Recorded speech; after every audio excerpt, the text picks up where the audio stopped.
Welcome everyone to another episode of Modern Wong Chat. This is a vodcast where I get to talk to my friends and guests from different industry, just about almost anything. And yes, it is a vodcast, as in this is also videos, as in we are actually live right now on twitch.tv/modernwongphoto. I'm doing this currently every Tuesday, Wednesday, Thursday at 7 p.m. Pacific time. It's important to say actually Pacific time, especially I have friends from all around the country, the world. I'm also talking to some friends in Japan and Philippines right now.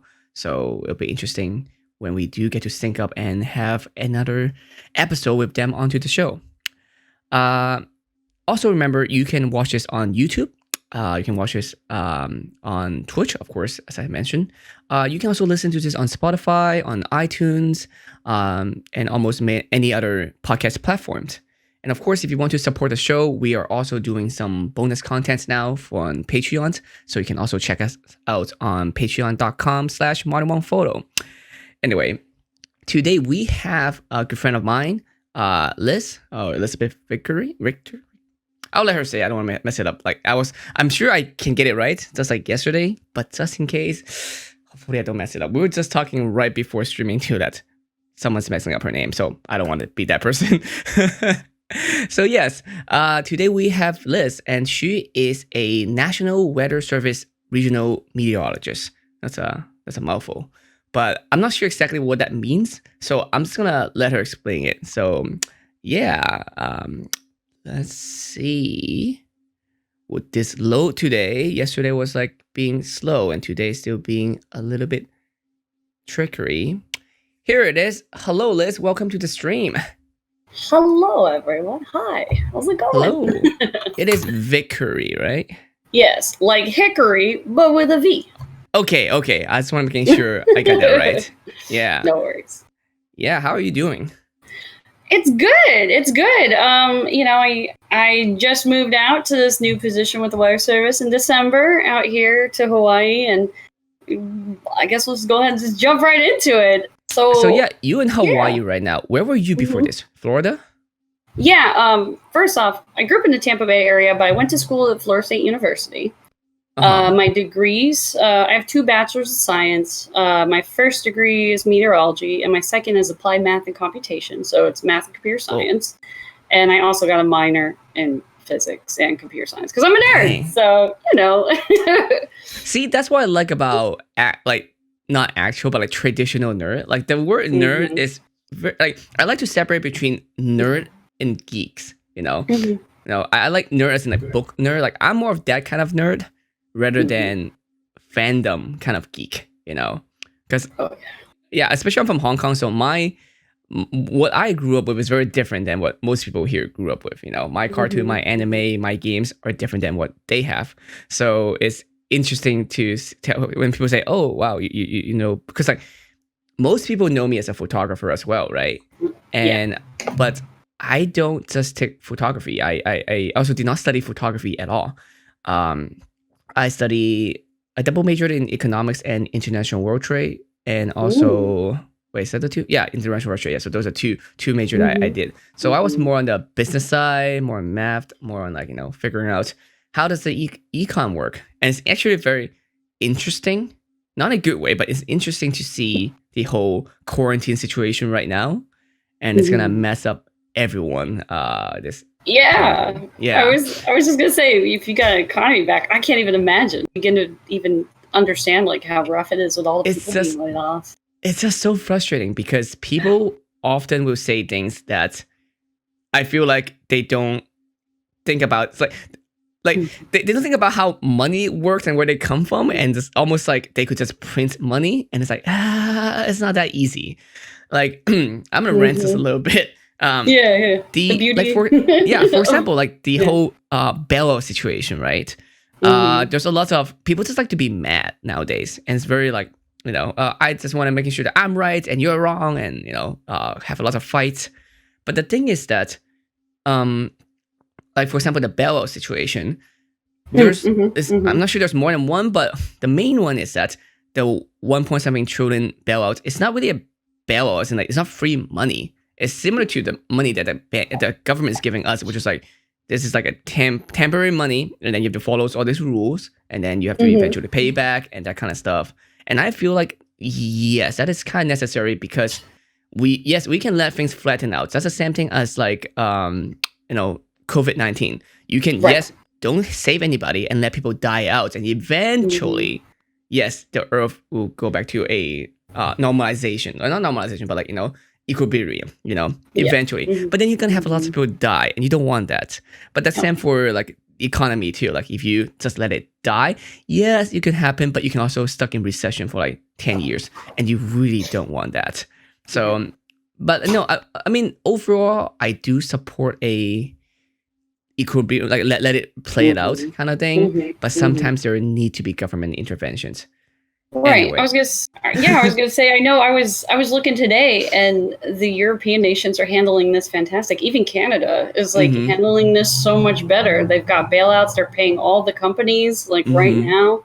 If anything, the problem in Canada right now people are having is they looked in their bank account and they're like, wait, I think the government gave me too much money. And I'm like, wow, Canada, way to show us up again, Yep. My friends, It's crazy. I know one of my friends, she was just saying, yep, I'm just at home and there's money in my bank now. I'm like, okay, I guess I'll just hang out and play more Animal Crossing. Yeah, right. It's like, dang. Man. Yeah. If only we had microtransactions for bells, then we'd all be my broke. God. That's where all of our stimulus money would go. All my friends are billionaire. That's the word now. Yes. Are you also playing Animal Crossing? You're gonna laugh. I actually downloaded the mobile game because I wanted to like at least play it for free. I told myself I can't buy it until I beat a couple games that I have on my backlog first. And I'm like, I must beat those first. Oh my God.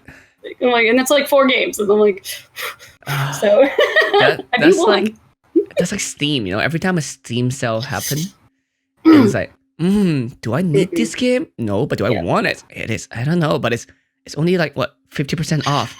Yeah, I can buy it. I might play it. I might. It's so true. It's like, oh look, something's on your wish list is on sale. I'm like, how about it's that? $3 off of 60. I could purchase it. It's a deal. Yeah. So lots of people have a huge Steam library. And I think Steam was they were really ahead of their time when they first started. So I'm glad it works well for them. And I mean that's how iTunes learned from it too. Oh yeah. Make it very accessible for people to purchase. And that's how you actually lower pirating, I believe. Like easy access to buy things. I mean, there's a movie happens a lot too. Like there's some places you can buy a certain movie or watch it or even have Netflix. So then people have to end up pirating it, which is unfortunate. Especially with creators. Yeah. There's so many subscriptions now. There are so many. I have, because I'm living in a house with different people, right? We have a combination of almost everything, YouTube, Netflix, Disney Plus, Hulu, Amazon. So that's almost everything. So if you ever want to watch anything, I could just like shout loud enough, say, "Hey, I need someone's Disney Plus." They're like, "All right, cool. Use this. Log in. Cool." Yep. Yeah. No, it's true. I have so many like accounts. It hurts. It's like, oh, what shall I watch? I don't know. There's too much to watch now. The funny thing is that problems. Yeah. A version of cable might be coming back, which is like we'll grab some from each thing and then become one bundle package. And it's like, okay, that's kind of we're gonna go through all that again, or we're gonna go through piracy again. So. Oh yeah, I was gonna say. Like Cyberant, like HBO Go, like watching, and every time you watch an episode, they play like an ad of one of their other shows, and I'm like, come on, man, I get it. Don't care. I'm already paying you. Calm down. Please stop giving me ads for your own stuff. Well, Amazon Prime's doing that too. Yeah, but some of the shows I really like on Amazon. The Boys is pretty good. It's pretty dark, so you like dark stuff, so you might like that one. Dude. Was that that was the superhero one, right? Yeah, when the guy like killed the guy in the and that's what I like because like it's very much like in real life. If we have superhero, I always wonder things like that too. It's like, why can't they just do that? And they're like way more like that's my problem with My Hero Academia. Oh yeah. It's like you have all these people with superpower, and then they're just like, that will also tank the economy, right? Like, of course, that's the first thing come to my mind. It's like, like it's not gonna work. We can't even deal with people with different skin color. There's no way we can deal with people with different superpower. Yeah, it'll take forever. Same with like Naruto world. Like some people can literally destroy the world with their power, and the rest of them are just like, I'm just a normal farmer, man. Like what the heck is going on? just mind my own business. Yeah, and all the hidden village, I feel like they're not that hidden. Like everyone know where they are. Why they got hidden? Like you're like the biggest village in the whole world, your world. So it's so true. I haven't watched the new ones. Yeah, I need to watch. I was gonna watch Boruto, and I think I watched like 10 episodes, and then I don't know, something else distracted me. So. I heard it's like really boring and not really as much hype as Naruto, to the point that they have to go time traveling so they can show more Naruto. I bet.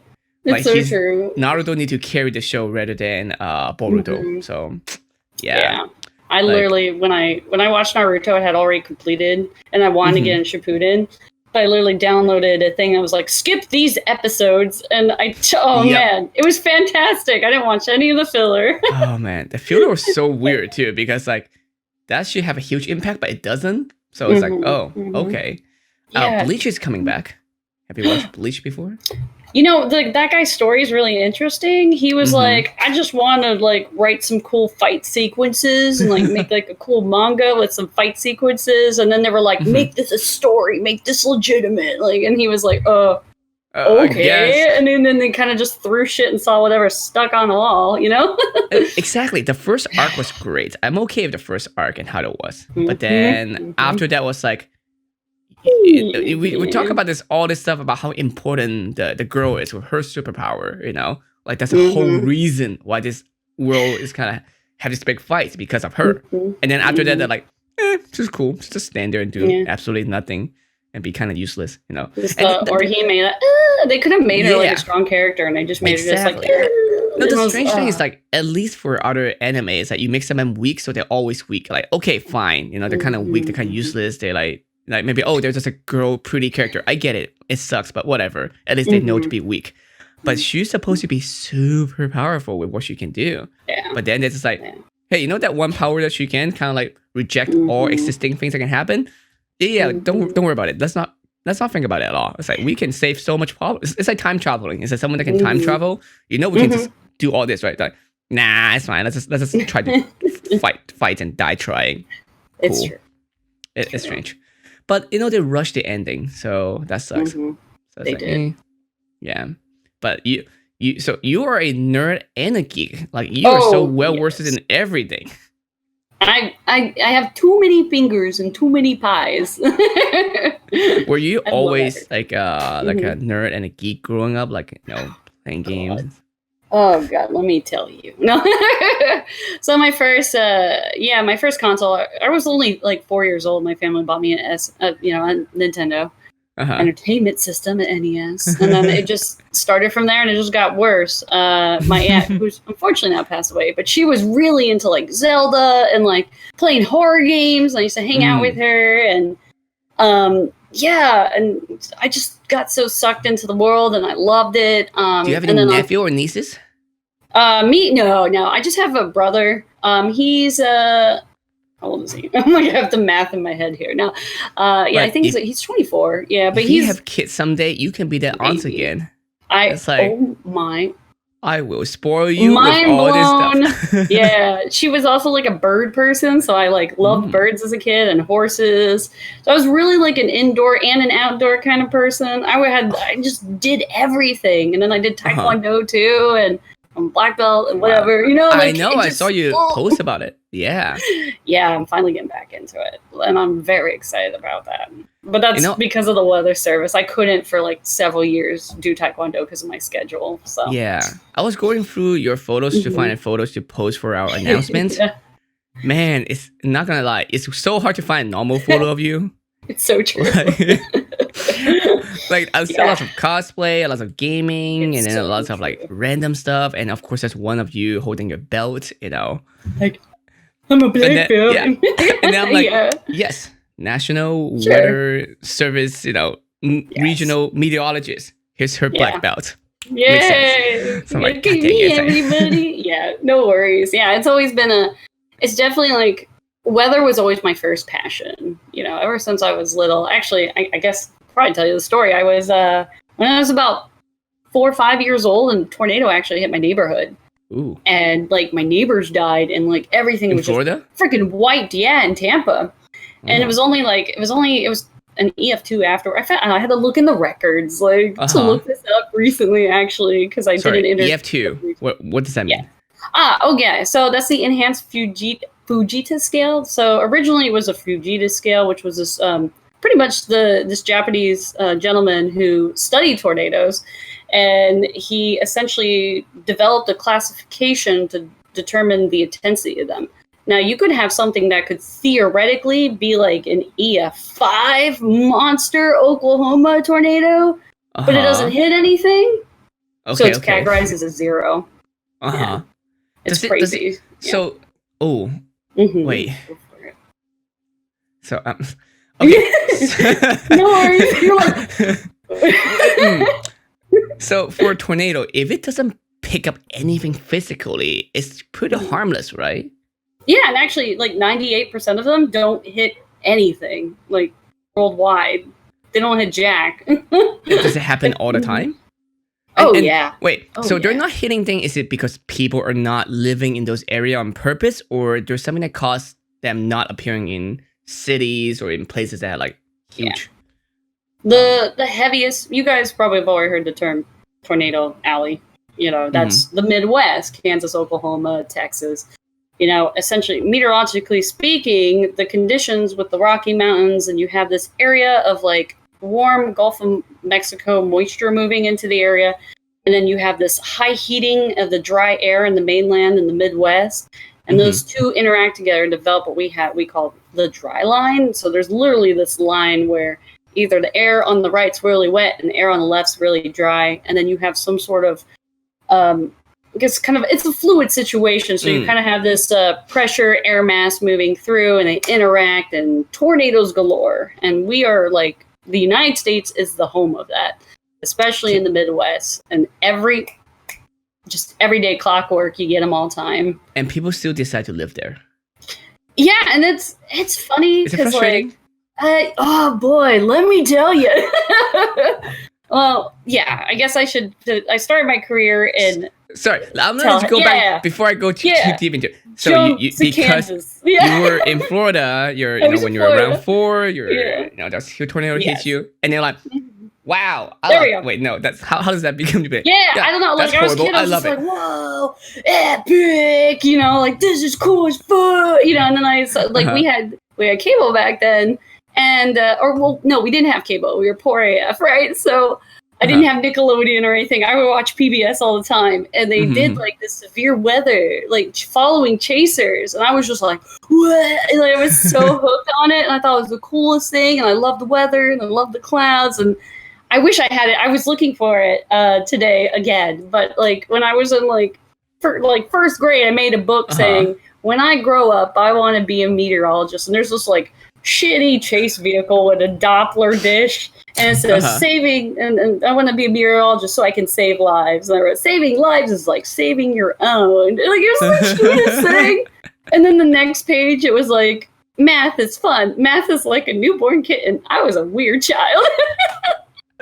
I loved it. Yeah. I was always a nerdy kid. I got to skip a year of school. But I just was always. School came easy for me. Academics came easy. Math was easy. I loved math. I loved reading. I just loved Did it, however, make you not popular? Not because you're not cool, but it was not cool back then to be a nerd or geek in any form of shape, No, it was not cool. And then, true story, I still remember this. I had my family's like, well, we'll have a birthday party, and I was like 3rd grade. I'm like, Mom, no one's gonna come to the birthday party. No one. She's like, oh no, we'll just have one. No one invited. No one came. And I was like, I'm so weird. I was like such a weird kid, but it was funny because like I was also in Taekwondo.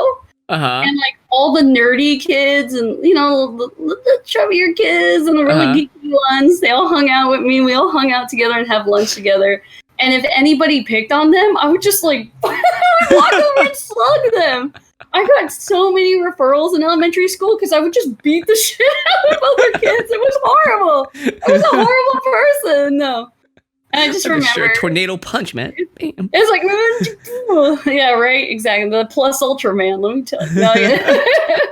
But yeah, no, it's so true. I was a straight A student, but I kept getting into fights. And this is a horrible story I'm about to tell. I broke my like first nose in 3rd grade, but wow, yeah, it's awful. My mom's like super short, and like the dad and her, they were like seeing eyes, and like, she's like, your kid pulled her hair, and she punched him, and she would have fucking done it. That's like what he should have done. Yeah, and my mom's like, yeah, you beat the shit out of him. Mom, we're carbon copies. It's terrifying. But yeah, I remember like my principal's like, Liz, you're such a great student. You're so smart. Look at all this. Please stop getting into fights, you know? And she's like, and she had like this treasure chest thing. And she was like, I'll let you get a prize out of the chest if you don't get in a fight this semester. And so I was like, all right, got my eyes on that butterfly pen. I want that butterfly pen. It was like the pen with the little plastic. It was just dorky, but I thought it was the coolest. I saw all the cool kids with them, and I wanted one. So I was like, all right, you know. And then the kids would mess with me because they knew, you know. And I still remember to this day what happened. So like the end of the semester came, and she called my name on the thing, and I like showed up, and I was like, yay! And I got my pen. I was so happy. Next day in class. Next day, I'm sitting there with the pen. This kid walks over and snaps the butterfly off. Oh. It took 3 teachers to pull me off the kid. She beat the shit out of him. I was so mad. It was oh my God, it was a horrible child. I never started it for clarification, but I sure as hell finished it. Oh my God. Oh man. I feel like the principal or his principal, right? She was talking to you, and it's kind of like, I feel like it's those cop situation, you know, like you're like a cop that's like, you're going too ham on this, like you're making this hard, like I know you're catching criminal, but how do I report this to the mayor? Oh no. He's like, I'm last day retiring too. And then you're like, and I got called into her office the next day, and she's like, I'm so disappointed in you. I'm tired. I'm done trying. And I never like got in a fight after that, at least not at school. Okay. And there was 2 like in high school, there was 2 instances I got really close to it, but I established how crazy I was off the bat. No one bothered me. No, but it was fantastic. Middle school was a weird time. It's like this movie Joe situation where it's like you come in, you establish like, you know, don't mess with me, and they're like, okay, all right. Then you're like, be good for the rest. Yeah. No, some dude. I was still. I don't know. They called me Vic in high school, actually, for my last name because I was Vic for years because there was like 5 Elizabeths in my class, and they all had different Lizzie, Beth, Liz, you know, and I was like, Vic, just call me Vic. It's kind of like a Robert situation, right? You have to decide you're gonna be like Rob, Bert, Bobby, and then like all the others names, and then for Elizabeth it's always like Liz, Beth. Lizzie. Eliza is another one too. Oh my God. Yeah, so I just remember this guy like was trying to hit on me, and like he kind of like, you know, and I just like grabbed him on the shoulder, and I like right in the nads, and then like the school security officer was right there, and he was like, "You won't miss what you will get." I was just like, it was great.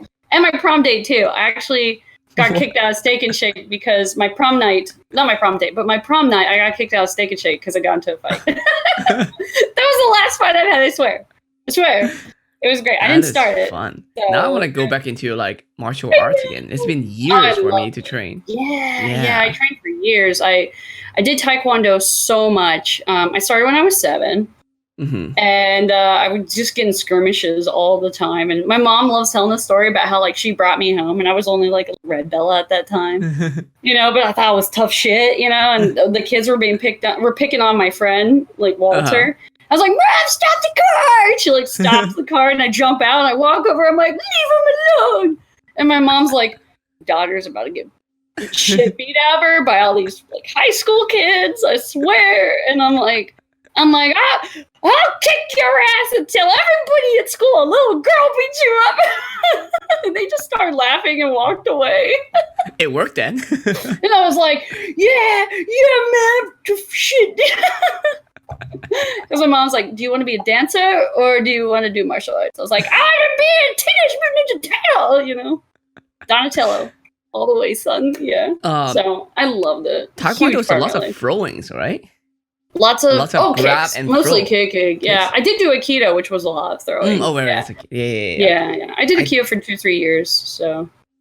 Yeah, actually, I think I did Taekwondo for a little bit too. Not long, very, very short period of time. Yeah, I did Taekwondo for 13 years, and I'm just getting back into it now. I blew out my knee, long story short, and I joined the weather service. And when you first work for the weather service, you work a week of days, a week of evenings, a week of overnights, every single week, switching every single week. So there was no way I could make classes, 2 weeks out of the, every 3. So yeah, it's kind of like that's why I don't do D&D because I'm like at a convention every other week, so I can't be like, oh, sorry guys, I'm out. No, 1,000,000%. 1,000,000%. But is it more stable for you now? Are you going back to doing Taekwondo stuff or? Yeah, I just started with a school, but then COVID hit, so I've been kind of training at home, trying to get myself back in a little better shape. I've already dropped 10 pounds since moving here, which is fantastic. Nice. I can't complain. Hawaii's fantastic. They do feed you too much. The meal portions are insane. It's insane. I feel like does Hawaii have like a obesity problem though? I feel like yes. Most people there seem to be a little bit bigger on the size. You get a lot of you have the beach body where it's like really swimming kind of person, or like you have the very extreme where it's like, hi. Yes. There's so many like Instagram like models out here. It's fantastic. I look at them and I'm like, too much work. Because there's a lot of where in Hawaii are you? Can you tell me? I'm living on Oahu, the main island, and so you're gonna get a lot of tourists. Yeah, this is the big one. This is the big hotspot for tourism with Waikiki and everything else. But I live. It's funny because we were looking at places to live, and the west side of the islands, like where all the like Americans, sorry, the mainlanders come from. Hawaiians are Americans. Get it right. They are. I live on the west side. That's like the Jurassic Park scene in this town called Kaneohe. I have the Bay Areas. Oh God, it's so pretty here. I can't even. It's gorgeous. But I fortunately make enough to live comfortably. So yes. It's so expensive.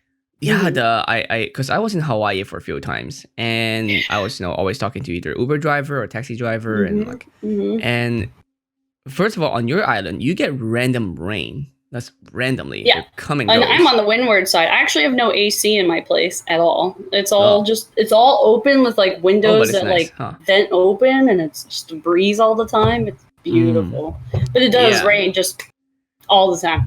And the second thing is that cost of living is high. Because things have to flew in, or you can't just get things as easily. Guess how much gas is? Guess how much gas is? Ooh, before or after the times? COVID-19. Today, I guess. I don't know. Oh, okay. Because now it's so much cheaper in California. And this country is cheap. We're like right below $3 right now. Yeah, we're $3.25. Yeah. Wow. But normally, I remember when it's still $3 for us. For you guys, could be $5, sometimes $4. Yeah, even there's so many things that are expensive. Plus, that's shipping and everything. Yes, milk is $5. I want a little pint thing. Berry, pay $6 for it. One pint of blueberry, $6. In the mainland, that's $1. No, it's crazy the upcharge. And you'll go there and spend $200 in groceries, and you're like, this is not $200 worth of groceries. You're like, fuck, this is a week. So it's $200 of grocery. I actually need to do more than one trip, as much as I don't want to, grabbing the bags. But I feel in Hawaii, it's I can even do this in a hand and a half. I don't even need 2 hands. I have enough to open the door too. But and go ahead. How are they? What is Hawaii main source for income then? Is it tourism? Mostly tourism. Yeah, I mean they do have the plantation. They do have a couple different areas for farming. So they do grow the pineapples out here, which is pretty weird because it takes 2 years for like one freaking pineapple to grow. So, Uh-huh. but you know, somebody told me actually when I moved here, like, oh, wait till you try a pineapple. It tastes different. It actually does. It's amazing. Like how Is it much sweeter, fresher it is. more fresh? Yeah, Okay. it's just more fresh. You know, like Mm. not like a super green banana, but like a banana that's just perfect. You know, It's like more fragrance. Oh, not fragrance. More like flavor to it. You know. Oh yeah, yeah. I was surprised. Like, oh man, this doesn't taste like shitty canned stuff, you know. And when I lived in Kansas, it looked like every damn vegetable was gangbang before it was put into the freaking thing. Yeah. I'm like, man, this cucumber's seen better days, you know. Yep. Like, it's pretty nice. That's great. So sorry for you, bud. You know, I feel like Veggie Tales. Yeah. I feel like COVID-19 gonna hit Hawaii pretty hard then. Yeah, you know, it's actually crazy. So like we shut down and we influx. I looked this up. So our population's 1 million, but with just tourism, we get about 10 million visitors to the island chain, like 10 times our population. And we only have 400 ventilators, 451 or something like that. Ventilators only on Oahu. Then there's like 3 in Maui, and then like, you know, like 10 on the Big Island because it's all tourism and everything else, and they usually don't have to have that. But we started early here. At least we started quarantining. That sounds like a cocktail, a quarantini. We started March 16th. So I've been working from home since March 16th, and I'm grateful that the job that I have now, I can work from home, because if I was still in a local office, I'd still be going in every day. So, and but would they affected by the lack of, you know, tourists, and you know, then people are not spending enough money? Oh yeah, I don't know. Yeah, you can see the food banks like here, like everybody's lining up, and everybody's like, I mean, most people can't survive a paycheck, you know, without a paycheck. Especially here in Hawaii, I mean, all those Uber drivers stuff, I mean, they're hustling. They got like 2 or 3 jobs just trying to make ends meet. Yeah. You can really see, like, I've lived in places before, you know, I grew up in Tampa, and you can see like areas which are a little bit rougher, how hard it is. But here it's like anything that's on sale is off the shelf, like on sale for food. Like when you go in, you're like, oh, let me get some tacos. The whole taco section cleared out, you know? Jeez. Yeah. So it's very noticeable. And there's a lot of homeless too. So I heard about that too when I was visiting. Homeless is a big problem, and it's something that we still haven't figured out how to tackle. Like it's in every major city, you know. Yeah. So it's kind of tricky. Yeah. But so now you're working from home, but do you not need like crazy machine to work? Like at an office, like I don't know exactly. Tell me more about your job. Like, what is your job? Like, how does it work? Sure.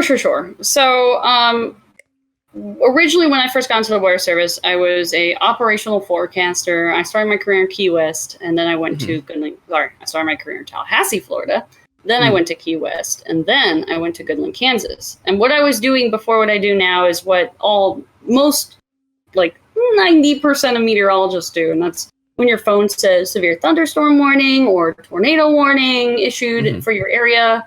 That's what I was doing. I had a 7 computer setup, 2 displaying like current news and real-time feeds of local news media outlets to see if we got anything in. Then I also had my 3 workstations, which were set. One panel was set with radar data. One was set up 2 were set up for radar data. One was set up with satellite, and then usually model guidance. So we do have short-term models that can kind of generate where lines of, sorry if I get too fast. No. Where we generate lines of storms, convection. And then we would like run those models every hour and kind of like go through and see, okay, where we might have the best areas. They've gotten a lot better, but you still need a human, you know. We still add value in the first 3 days of the forecast, but that was the big part of my job as an emergency support meteorologist before, was issuing these warnings or getting the forecast out. And it wasn't just tornadoes. It was also winter, flash floods, you know, fire, weather forecast, you name it.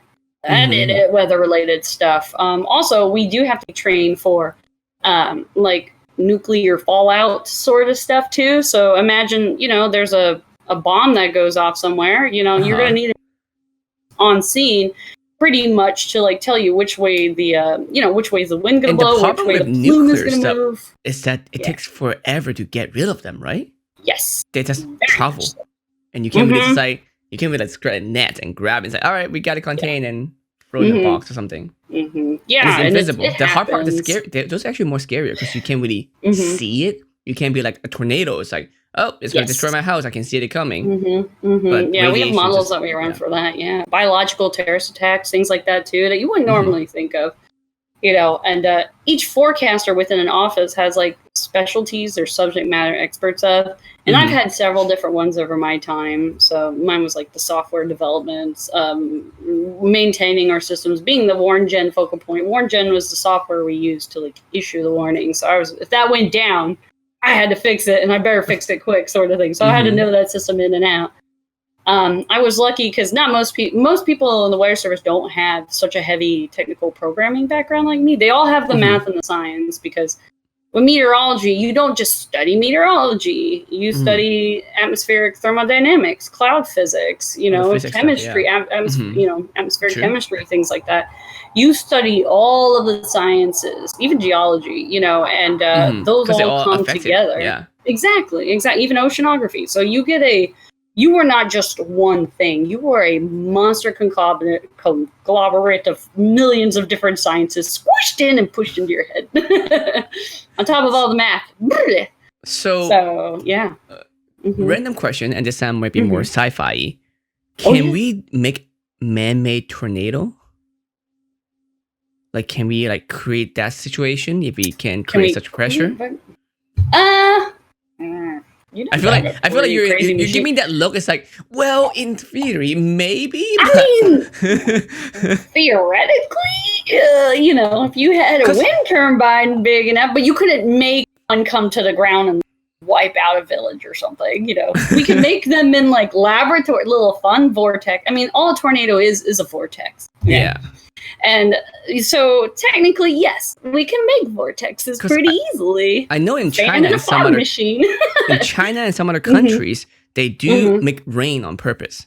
Yeah, so cloud seeding, oh boy, this is a fun one because tin hat kind of people can like really work up about this. So, so the story, what we did, and there's a couple different studies. I forget, it was Operation. Oh man, it has such a crazy name. You're like, ugh. So after that, because it was trying to use it as like a defense thing or something, to see if like, we could double flood on them or something to like seed the sky and like cause damage. Well, every action has an equal and opposite reaction. So like if you have an area that's like dry and drought and you cloud seed, I mean, there's still private companies that do this, but we cannot do it for military purposes.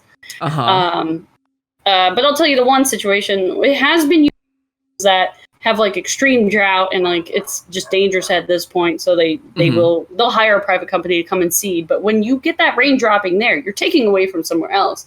So it can actually escalate the problem and stretch it out. You know what I mean? So they did, I gotta find it again. I'm like 95% sure I'm going to get this right. They tried to cloud seed a hurricane to try to kill it, to kind of make it rain out on itself. Can you do that? They tried. It didn't work out that well because it actually it gave it more fuel and it got way worse, So they were like, we probably shouldn't do that again because hurricanes, oh my God, hurricanes are like such a crazy science, like a field within meteorology. Okay, it's a hurricanes are fantastic because like what they develop on for the Atlantic at least is the Safarin. I can't even say it. The African dust comes and moves over the Atlantic, and that dust acts as what we call CCN, which is cloud condensation nuclei. So what that means is water can stick to it, and then more water sticks to it, and then it sticks together, and the water expands, it rises, it becomes a cloud, and it develops a hurricane. Now, if you have too many of these nuclei, it can actually cause the thing to fall apart, which was their logic in seeding these clouds, adding artificial, I think it was like silver iodide, I believe it was silver iodide that they dropped into these to try to like get it to fizzle out. But hurricanes are to the point now where like, is that going to fall apart? Is it going to intensify? And then on top of certain things, climate change, there's been multiple studies that show that these storms, they might not be increasing in frequency, but they are increasing in intensity because there's more water in the air. There's more heat. And what is a hurricane's fuel source? Hot water. So that gradient with the surface to the top is what's causing these driving things. Hurricanes are the world's way to cool itself down, to restore equilibrium. And a lot of people don't understand that. It gets hard because we have to have them, but they kill a lot of people, and it's a thing. So hurricanes are fascinating. I mean, earlier you mentioned about using it for military purposes, but what about in the time of war? Can that be like a exception? They might. Who knows? Who knows if they would do that? I saw this before, and I think it's real. But they were. It was like I forgot which war, but they were having Navy war. So then they created this cloud wall to block off the thing. So like that looks really cool and look kind of not dangerous.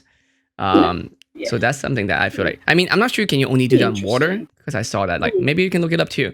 It's like we can do that. We'll have to look it up. It's a fun sci-fi thing to explore. Yeah. But you get to a bunch of people who are like, the government's killing us. They're seeding our brains. We're all gonna die. They're gonna drop a tornado on us. No, like chemical trail with the plane. Yeah, right. The chemtrails. Oh man, I had a dude literally like start screaming at me at an air show in Key West about how I was poisoning people with my chemtrail. What's an air show? It was an air show. The flight. Okay, got it. Okay. I was out at a booth talking about weather, of course. I mean, why would they go to that kind of show if they know that's gonna happen? Well, and it's like, it's condensation. It's nothing crazy, I promise. It's just water droplets forming, man. Calm down, You can make this happen on a small scale. Yeah. But in Key West, so there was a big military base there, and they would fly planes, and they would do drills where they drop chaff. If you've ever played Metal Gear, you get a chaff grenade, and it messes up all the electricity, right? Those things made my day a nightmare whenever I was working radar in Key West, because it would just like screw up the radar, and I was like, oh man, they're doing, but they don't tell us that. I mean, we're of course like civilian military with DoD clearance and stuff, but we're not in the know. Yeah, it's a separate entity. So you guys are more like reactive than active most of the time, because you have to be like, well, things are happening, but you have to be early enough so then you can let people know about it. Right. And like I said, we're pretty good 72 hours in advance. Yeah, 3 days, we're fantastic. Beyond that, it's roll the dice. I forgot who was saying this, but like which show it was. We're talking about how we have the National Weather Service, which you guys are. But then we also have a lot of private company who tells the weather, but all they do is just grab data from you guys and just retell it, and they make profit from it. Yeah, it's a pretty. I feel like that's kind of annoying. Okay, here comes the rant. I'm sorry ahead of time. All right, well, let me break down what types of meteorologists there are. There's National Weather Service meteorologists, and we are the emergency support ones. We handle dangers. There's private companies that hire people, and this. Well, before we go to that, let's go to education and research. You can get your doctorate and you can study whatever aspect of it you want to do. Like, oh, I love hail. Let me study hail for the next 60 years, And then you have private sector, which really breaks down into two things, like contracting like gigs and television. Okay. So this is a strong rant. But like private companies, for example, like they would hire a meteorologist, Mars Candy Company, okay? M&M's, chocolate. They hire meteorologists to determine what the climate outlook's going to look like so they can decide the cost of how much they're going to pay per cocoa bean. Oh. So, like, even a meteorologist is hired to determine how much your chocolate costs, versus or like Sears. They'll hire meteorologists and like, oh, here comes like a big winter snowstorm. Which areas are going to get impacted? Where should we send more snow shovels or supplies or things like that? Oh, okay. So there's that kind of enterprise where you can make money and stuff like that too. There's also the tech side or Air Force company, private air companies like Delta, and they hire a ton of meteorologists. And then there's television. So you're like, about those kids. Okay. So first off, a good chunk of friends of mine that graduated with me, a good chunk of them are now in TV. So there are actually quite a few degree certified meteorologists in television.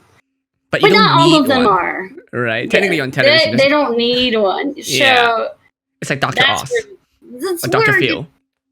Yeah, there's some Dr. Phils out there, which is very, very, very frustrating because they can give really bad information, or they can give misleading information, or they could There was an example of, you probably Google it, I think it was Oklahoma. There was a TV meteorologist telling people like to get out of their house and go like crawl in the ditch because this big tornado is coming, and people listened to him, and like a family of 7 like climbed in a storm drain, and then the waters came in and like 5 of them died, and it was just like a whole thing. And then the guy quit TV, and like it just, oh man, it's so I always tell people, you know, your emergency managers are who you should be listening to in the times of emergencies.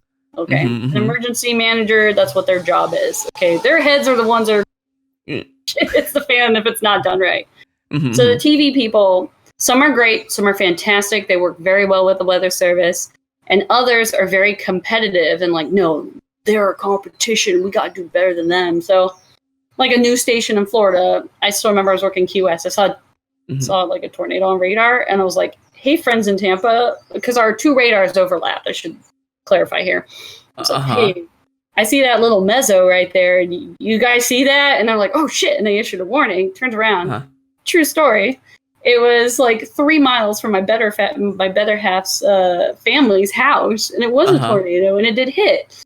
But their TV, I went there for Thanksgiving that year, that area. And on the news was like, we caught it first before the weather service. Trust us for your weather news source. And the guy's like, not even a real meteorologist. And he's like, AMS certified. AMS is the American Meteorological Society, and that's pretty much where we go have our conferences with all the science and the research and all the things we've done or discovered or reviewed, case studies of past storms, so we can learn from the past and improve in the future. But long story short, this AMS certified test is like it's like a 101 like meteorology thing. This is a cold front. This is a warm front. This is a hurricane. You know, like just like little really basic, simple stuff. You know that anybody can pick up. So there's like people on TV who only have broadcasting degrees and have no science background, and but it's also a very is that someone industry. who took history class in high school and called themselves an archaeologist? Yeah, and it's weird too. It's kind of like the beginner, I guess you could say, for cosplayers trying to get in the shows and stuff. Like they're working for nothing. You know, they're pretty much working for free, and they'll work 3 days and make, you know, $19,000 a year. And of course, company they'll be like, working. I'm happy to hire someone for cheaper, you know. Yeah, and well, that's the thing too with TV meteorology. There's always someone younger, someone prettier, someone funnier. You know, male or female. It's entertainment. You know? It's not. It is just informational anymore. Yeah, that's the problem. I took weathercasting, and I got offered a gig in TV, but I'd already accepted like the weather service job. And the guy's like, no, you'd be so great on TV. You're so funny and charismatic. I was like, I'd be great as an onion meteorologist. Okay, all I do is crack jokes the entire time. Like I had a screen. I was like, for all of our blind viewers out there, you know, like just stupid shit like that. And like we had a freeze warning in effect. It was for college. I had to take a debate class. I took weathercasting. I still remember there was a freeze watch like in effect. I was like, everybody just remember tonight, okay? We got a freeze watch in effect, so make sure to bring your pets and your plants inside. Hopefully your pets before your plants, because you don't want your pooch turned to a pooch sickle. Oh my God. And like everybody's laughing hysterically in the background because I'm just being like witty and impromptu, like just having fun with it, you know. And but the TV meteorologist for ABC in Tallahassee was like, "You're hysterical. We have a couple things to fix, but you would do so well." And I'm like, "Nope." It's contracts and cutthroat. Like my one buddy, I won't say his name, but he's a fantastic guy. He's getting married at the end of this year. I'm going to be going to his wedding. Well, hopefully with COVID and everything. But yeah, he was in a major network, like a major city. And he won like meteorologist like of the year for like 3-4 years in a row. And that's what national or is it? No, for this big city we shall not name. Okay. Hint, hint. I'm casinos. Like, how do they determine that? But okay, casinos, Viva Yeah, so long story short, he was a really popular. He's funny. He's like this tall, and he's this like small like Italian dude. He's got the best personality. He made cannolis for us all the time when we had study groups. He's fantastic. I love him to death. Fantastic guy. And he was like, I was like, this is the next guy who's gonna make it on TV. You know what I mean? I was like, he's gonna make it. And he was making like good money. I mean, way over 6 figures in Vegas. And then like they didn't want to increase his pay when his contract came up for renewal. He was like, well, you know what? That's okay. I'm going to go ahead and pursue a different outlet. Because at this point, he had an agent and everything else. And they're like, oh, okay. And then they literally blacklisted him across the entire United States. What? Like, every place of that, like, they were calling. They're like, they would just hang up the phone because the station he was working for, the person that took over, like a new company came in and stuff. And yeah, they blacklisted him. It took him like 2 years to get a job, but now he's a meteorologist for the Weather Channel, which I have a whole different rant about the Weather Channel, but it's fun. Yeah, the Weather Channel is one of the they like to do their own thing, like, and it causes problems for us. Like they made like winter storms like a name, which I hate this. This is a deep hatred for me. Like I hate that they did this. I get calls all the time about these winter storms. When I was in Kansas, at least. What happens is winter storms are a fickle mistress, and you don't know how bad they're going to be. Really, those are probably the things that we're still really trying to work on. It could be a major snowstorm or something pretty minor, not, or the snow band could set up here, and then literally, Goodland, Kansas had no snow, and 40-minute drive to the east, they had 7 inches. Yeah, and then shut down the town next to us. But we were forecasting 7 inches, and we didn't even get trace snowfall. We got nothing. We got no snow. The band literally just. So we don't name winter storms because they're so fickle, and sometimes they fall apart really quickly, really rapidly, or they increase rapidly, and we get our warnings out. But we name hurricanes for a reason because they are big monster systems, and we did it to kind of give it an identity so people would take it a little bit more seriously. So who when gets the to name them anyway? Yeah. Because they always have some question. crazy names. There is an organization. It's not NOAA. It's another worldwide organization. It's on the tip of my tongue. I have to look it up. I joke that NOAA, the National Oceanic Atmospheric Administration, is actually the national organization for the advancement of acronyms. So it's a pain in the ass to try to remember them all. But yeah, they a list, and they change names every year. And if a name gets retired, it's usually because a storm was devastating, like loss of life and the economy. So, and our mission at the Weather Service is to protect life and property for the enhancement of the national economy. That's like our slogan, So when people are naming these storms, they named a storm Gandalf, like a winter storm Gandalf, and then all the memes you shall not pass, shall not pass these icy roads, and everybody was like, oh my god, this is so embarrassing. I mean, at least they're not gamers. I mean, if gamers name them, it's gonna be horrible. But Pussy Destroyer 69 coming into town. Confuse us. Yeah, people confuse us all the time. If you've ever seen Sharknado, they say the Weather Channel has issued a tornado warning. It took all my being not to just put my fist through the fucking TV when I saw that. And then they drop a nuke in the tornado. Oh man. Yeah. An average storm is the equivalent of 30 or 30,000 nuclear explosions. It's it doesn't work like that. If you take Sharknado seriously, that's your first mistake, my friend. I had people call me after that movie came out. Could a tornado pick up a shark? And I'm like, maybe if it was these big, these little big baby one. Yeah. No, actually, we did. Oh, that reminds me. I have a great story. We had a waterspout. Key West is the waterspout capital of the United States.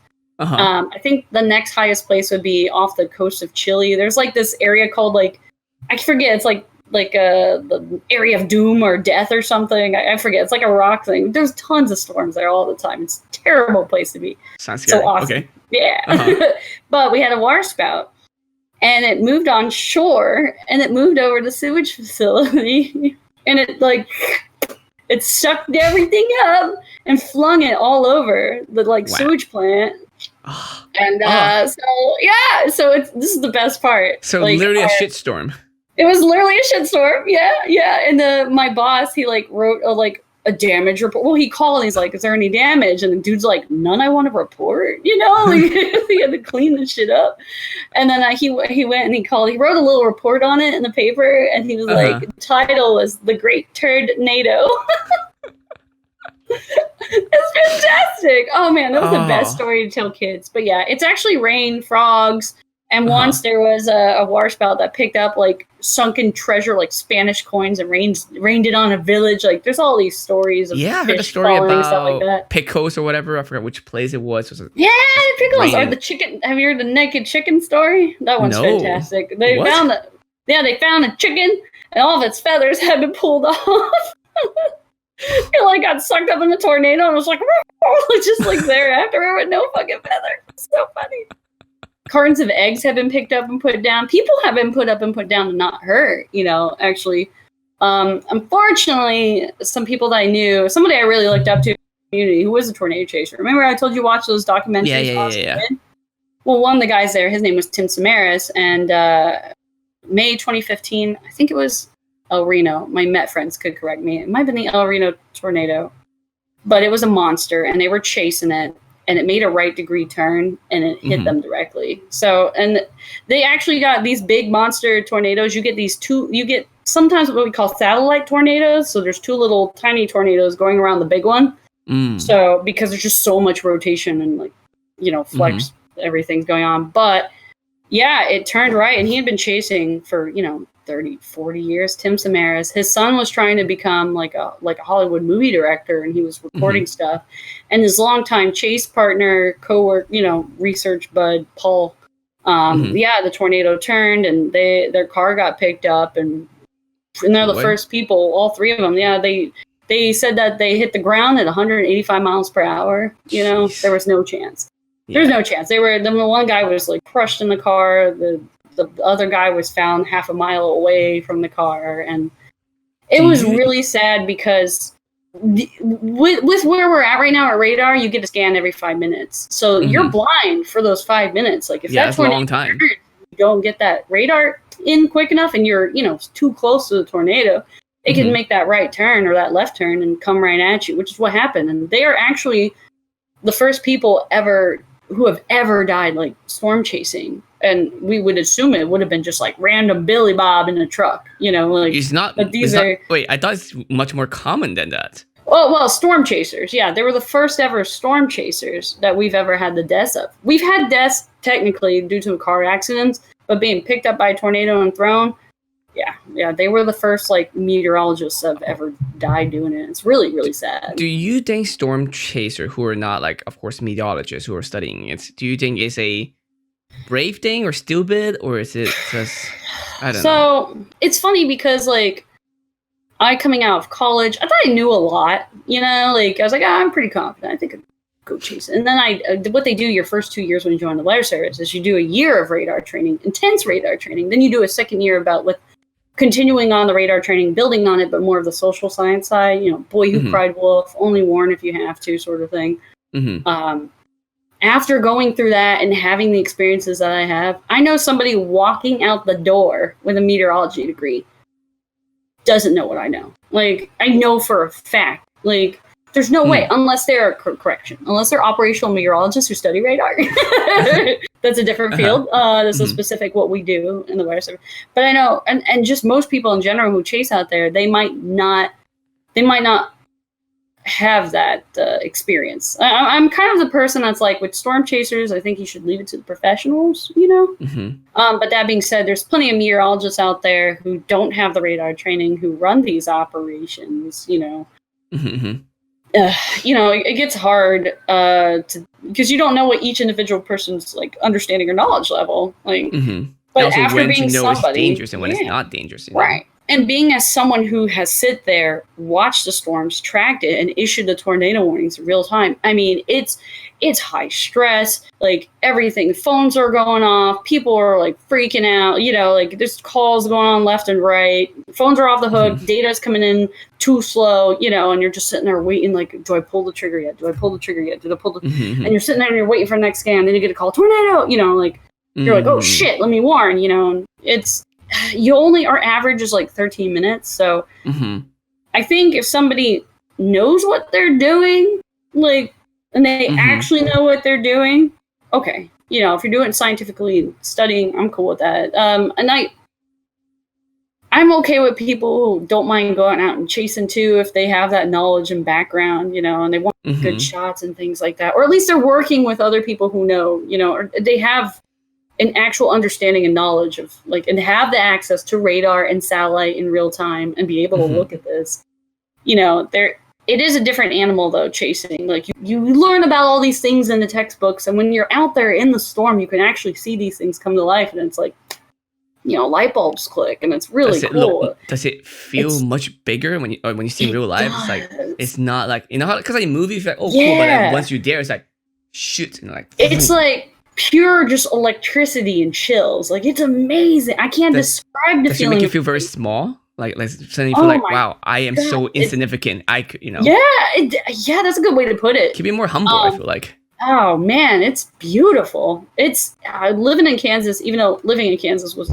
And as you said, like the electron in the air is different, so then you can like, literally feel the air heat, feels you know, like yeah.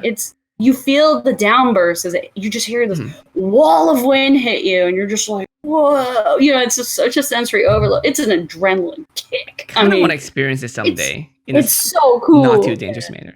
Well, it's funny. Yeah, it was funny because like we had a vehicle we were pimping out, you know, to try for chasing and stuff, and every time that there would be storms in the area, I got called. So I would go into and like issue tours, you know. And you know, some people are like, oh, let's just go out and look, and I'm like, no, you don't go without me. All right, I have to be with you. Yeah. And as actually someone in chat also asked something similar to what I'm asking. There's a few different names and different things, and I maybe need your help to clarify and help me with the classification. Or my son don't. But what are the difference between like tornado, hurricane, typhoon, twister, or like what are all like? Okay. All different things? Are they the same thing? We'll start with hurricane because that's more of a bigger scale thing. A hurricane is a stage of a tropical cyclone. Okay. So the default term is tropical cyclone. When you hear tropical cyclone, it could refer to like a tropical disturbance, a tropical storm, or hurricane. When you say tropical, because it has to be in a tropical area? Yes, they're formed in the tropics. That's why they're called that. Okay, okay, just to make sure. Pretty much. Yeah. So do you not see hurricane in any non-tropical area then? Okay.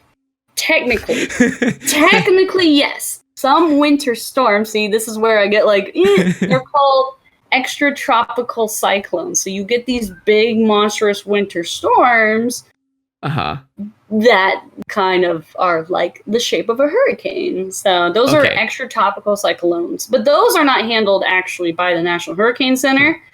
Those are handled by what we call the WPC, the Water Prediction Center, because they're usually hydrometeor makers, water makers. You know, rain and ice and snow. They're a different department. So rectangle situation are all hurricane, cyclone, or cyclone is just all kind of. Yeah, and also typhoon is what they use instead of hurricane. Yeah, for the Pacific. So it's a different term. It's the hurricane and typhoon are the same. It's just a stage, a higher stage of a storm. So you don't have a hurricane in Pacific, you have a typhoon. Gotcha. No, because I'm from Hong Kong, so we get typhoon warnings, but never hurricane. So I'm like, I wonder. There you go. Thank you. Yep, exactly. So we have the National Hurricane Center, which handles the Atlantic coast, the Atlantic and the Eastern Pacific coast, and then we have here, which I'm actually literally like right across the street from, the Joint Typhoon Warning Center, which is the military base one, and we also have the Central Pacific Hurricane Center, which is co-located on the campus, and I've been going there and working with those meteorologists as well. So I'm the guy, I guess that's what I should tell you now, is now that I'm not doing all the little forecasting and stuff anymore, now I'm the face, I'm the message, I'm the person that you call to deal with the media and the, you know, politicians, senators, Republican heads of military. You know, I'm that person now. I'm the front line you're going to see on national news if shit goes down. Do they want to get you to say something other than like what you want? Like, do they want to? Maybe like the city want hey, would you say this is a blank situation? We should be what? Because like we're talking about COVID-19 too, right? Yeah. We're talking about okay, so they want to call. They want to call a state of emergency so we can get grants and all that stuff. So I feel like there could be a pressure on you to like, hey, would you rather calling this blank so it would sound more dangerous or less dangerous or whatever to. Fortunately, we have very black and white terms, warning, watch, advisories. That's what we do. Warning, watch, advisories. They're a set thing. If you call me and say, Liz, what should I do? What should I evacuate? I cannot tell you that. I am liable to be sued if I tell someone to evacuate, then nothing happens. You know what I mean? Like I could get us in trouble. So I can't even tell them, I can give my recommendation on what you should do, and I can be as honest as I can with it. And that's a big thing too, is the hard part about being a nerd. The problem with nerds, for the most part, is we don't have the best people skills. Now, I'm a socially awkward extrovert, so extremely extrovert. Extremely extroverted. But I'm very empathetic, which I think works very well in my favor. Like when I'm serious and I'm scared, you will get that feeling. You will understand based by my body language and my emotions. Like you need to act on this. Please take this serious. I can completely, I will change my mannerism because I live here. This is my community, and I want seen and heard people die from things, yeah. And I have, and people I've cared about actually in my childhood too. I had a friend who was caught in a flash flood, and now she's a human vegetable. It's like really sad stuff, and the news can hype it too much, and sometimes they can blow things out of proportion. And I have to backtrack it too, but I have to be careful because I here we go. You might have remembered this last year called Sharpie Gate. Sharpie. Did you hear about Sharpie Gate? No. It was before we get into that. Oh yeah. Because someone did ask that. Twister, is that the same thing? Oh, Twister. Yeah, that's just a fun word for tornado. Okay. It's a fun word. Yeah. Good. Yeah, Okay. no Just want to make sure I don't want someone to be like, I asked that question and they said the kind of. Oh yeah. Sorry. Okay, oh yeah. Good. Yeah. Sharpie Gate. Oh wait. Okay. Hold on. Tornado. I didn't tell you about tornado. Sorry. Yeah. So tornadoes is just a. Okay. Now there's different classifications. We have land spouts and we have water spouts, and then we have tornado is the other term. Okay. Because earlier you said water spouts are like a plant? Yeah, so water spout is essentially a tornado of water. Land spout they're a little different, okay? So when you hear tornado, you immediately think of the big monster scary one, right? Yeah. They're not all that way. So land spouts and water spouts, they still have the potential to be dangerous. Like a water spout is different in the sense that it forms on the surface and the air above, and it actually comes from the bottom up. And actually, because of the temperature gradient, it can be a really dinky little storm that pops up really quick. It doesn't have to be a supercellular storm. Now, a supercellular storm is what you probably know better known as a cumulonimbus cloud. So this is a monster storm. It's spinning, it's convecting, and it's going like, boiling water, man. Actually, here, to bring it really far back, the sun hits the ground, right? The ground gets warm, right? Now that's called, what is that? That ground, what happens is the air near the ground. Okay, this is how wind and weather works in general. Okay, we have the sun. The sun hits the ground gets warm. The air near the surface of the ground, through conduction, through touching it, it gets warmer. And what happens is air rises, it expands. All right, and it keeps getting bigger and bigger and bigger and bigger and bigger until it gets fat. And as it goes up, what happens as you expand? You actually have like a convective system. Like it'll get big and it'll get too much water in it, and it'll kind of like fall back down and come back up, and it'll fall back down and come back up. That's the development of any cloud. Okay, any cloud at all. So when you have these areas of like heavy moisture and dry, and that dry air gets warm and shoots up, very quickly because of what we have. It's called an inversion. I have to show the picture. You might have heard in a movie called The Cap. So we have these really ugly graphs. They're called soundings. They're called skew-T soundings. And as the air heats up, and once it breaks that, It's all crazy, man. Big thing you'll hear chasers say, or like you'll be watching radar, and it's called unzipping the atmosphere, and literally the storms just instantly. It's like I don't know if you've ever seen the thing where they take the bottle and they like smash it, and then the water freezes instantly. It's kind of like that kind of situation, but throughout the whole atmosphere. It's always like quick, rapid, like pressure changes. That's how a lot of weather happen. Yeah, pretty much. High goes to low all the time, and it's always moving in fluids, so thermodynamics. But what happens is with these land spouts is you get so much heating at the surface, cooler little area on top, that literally starts developing a vortex at surface. Moves up. Unlike the tornadoes you think of, they're supercellular, meaning there's multiple rotation and thing going on into this bad boy. I usually joke around with kids and I say, just imagine it. The cloud is trying to poop, it's trying to poop out the excess, Tornadoes always form on the tail end of the cloud. You have the big updraft sucking everything up, all the air quickly rising, expanding, and just like an explosion goes up, must come down. But sometimes it's so violent, it develops these tornadoes. Now, a hurricane is a band of supercellular thunderstorms. So within each of these, you've seen it rotate. Yeah.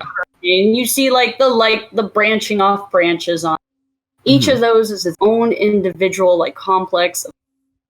And those storms develop within them tornadoes. You can have tornadoes in them. And they're usually very quick and they're incredibly hard to catch. And they can be really bad, actually. That sounds very dangerous. Oh, yeah. When you have a big tornado oh, man. It's pretty crazy. So you issue a tornado warning on top of already being under a hurricane warning. It's like, what do you do differently? It gets pretty hard. So sometimes I try to convey that. So you can die, you can super die, you could die or super die. But you were asking me. Side question too before we get to your Sharpie Gate. Yeah. Sharpie Gate, that's what it was. Before we get into that, there's something I'm very interested because I'm a photographer. Lightning. Are you familiar with lightning? Fantastic. If my understanding correctly, again, this is things I just read on the internet. I don't know how accurate. They form from ground to go up instead of we always imagine coming down from the sky, right? There are two types of lightning. Yes. Ground to cloud lightning, all the particles charge up, and then the cloud particles charge up, and then boop, it shoots up, but then you see the image, So it's kind of confusing looking because you see it coming down. Yeah, but why do we always see it coming from up first then? Because even slow-mo videos, they're boom, brighter, and then coming down. Branches down. Yeah, so that's a good question. I think about that. I probably know the answer. I haven't been asked that in a long time, but I was going to say the field of meteorology. It is from a lot of them is from ground up, right? Right. We also have cloud lightning, so they just shoot across. That's why you have those electrical storms where you never actually see a strike come down, but the storm, How likely is an airplane gonna? Oh yeah, so the big thing that messes. I was about to say another word that messes up airplanes. Microbursts. So the thing about you have all this air rapidly shooting up in thunderstorms. Plane does not want to go into that. You know what I mean? So they will avoid the most severe ones. The ones that when we issue a severe thunderstorm warning, that means we're expecting at least an inch of hail or winds up to oh god, someone's gonna kill me. 58 miles per hour? 68 miles per hour. Oh, I gotta look it up. I always get knots. It's knots and miles per hour. I always get confused. So, but yeah, with the 68 miles per hour? 80 miles? I gotta think about it. I'll come back to it. But you don't want a plane experiencing that, okay? You don't want a plane getting hit by one, So, actually coming out here, it's a little bit different from other regions because they're so small in comparison to central region or eastern region, The HFO, the Honolulu forecast, they also issue these things called SIGMETs and AirMets, and those are literally portions of the air, and they mark them off because either they have too much turbulence developing just from natural day-to-day things. Mm-hmm. Also severe thunderstorms and also icing, which could take a plane down. So those are the three things that they issue SIGMETs and airmets for out here. Mm. And those are planes will have to fly around them. There's no ands if or buts. There's no going over them. Do they usually know it ahead of time before the flights, or they were like in the air and they're like, oh, they can see the radar? Well, I have a friend that's a pilot, and he's a good pilot, so he works for he always checks the weather. I mean, you're supposed to. Mm-hmm. They do hire people, but what the Weather Service calls that unit of forecasters is usually the CWSU, the Center Weather Service Unit, and they usually work very closely hand in hand with their local FAA and their local airports and things like that. I actually got offered the Hawaii job, and then the next day I got offered the CWSU job for Chicago. And they were like, do you want to go to Chicago instead of Hawaii? And I'm like, no. No, I'm going to Hawaii. Yeah, no offense to anyone from Chicago. That's no just offense, Chicago, that much fun. But I'm not going to pick Chicago or Hawaii. Okay. Yeah. Hawaii's not a lot better. Plus, it was more money. I'm just saying, and it was actually a promotion, so I'm not allowed to. Yeah. But Strawberry Gate. What was that? Yes. Okay. So last year there was a hurricane in Florida, and everybody was freaking out about it because it would be a big one. It was going to cause a lot of damage. Long story short, it ended up kind of like veering off. It still caused damage and flooding in the. But not as bad as sound. But in Georgia, yeah. But President Trump had shown the track in the Oval Office, and he literally, there was just a Sharpie circling Alabama.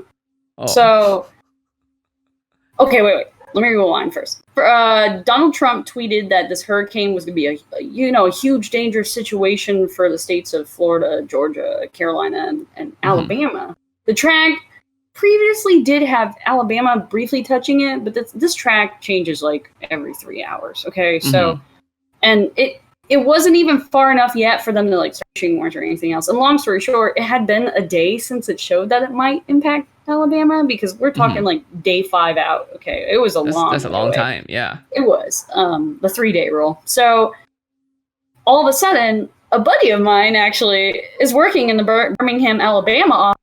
Their phone just goes off. I mean, people are calling panicked, like just because the Weather Service, if you guys didn't know, if you go to weather.gov and you put your zip code in, you scroll down, you can see where your office is located, and you can call them 24/7 to get personal forecasts. If you're bored, if you're bored, call us at 3 a.m. We ain't got nothing better to do. It's true. That's why I have the day shift, night shifting, right? Because there's always someone on call.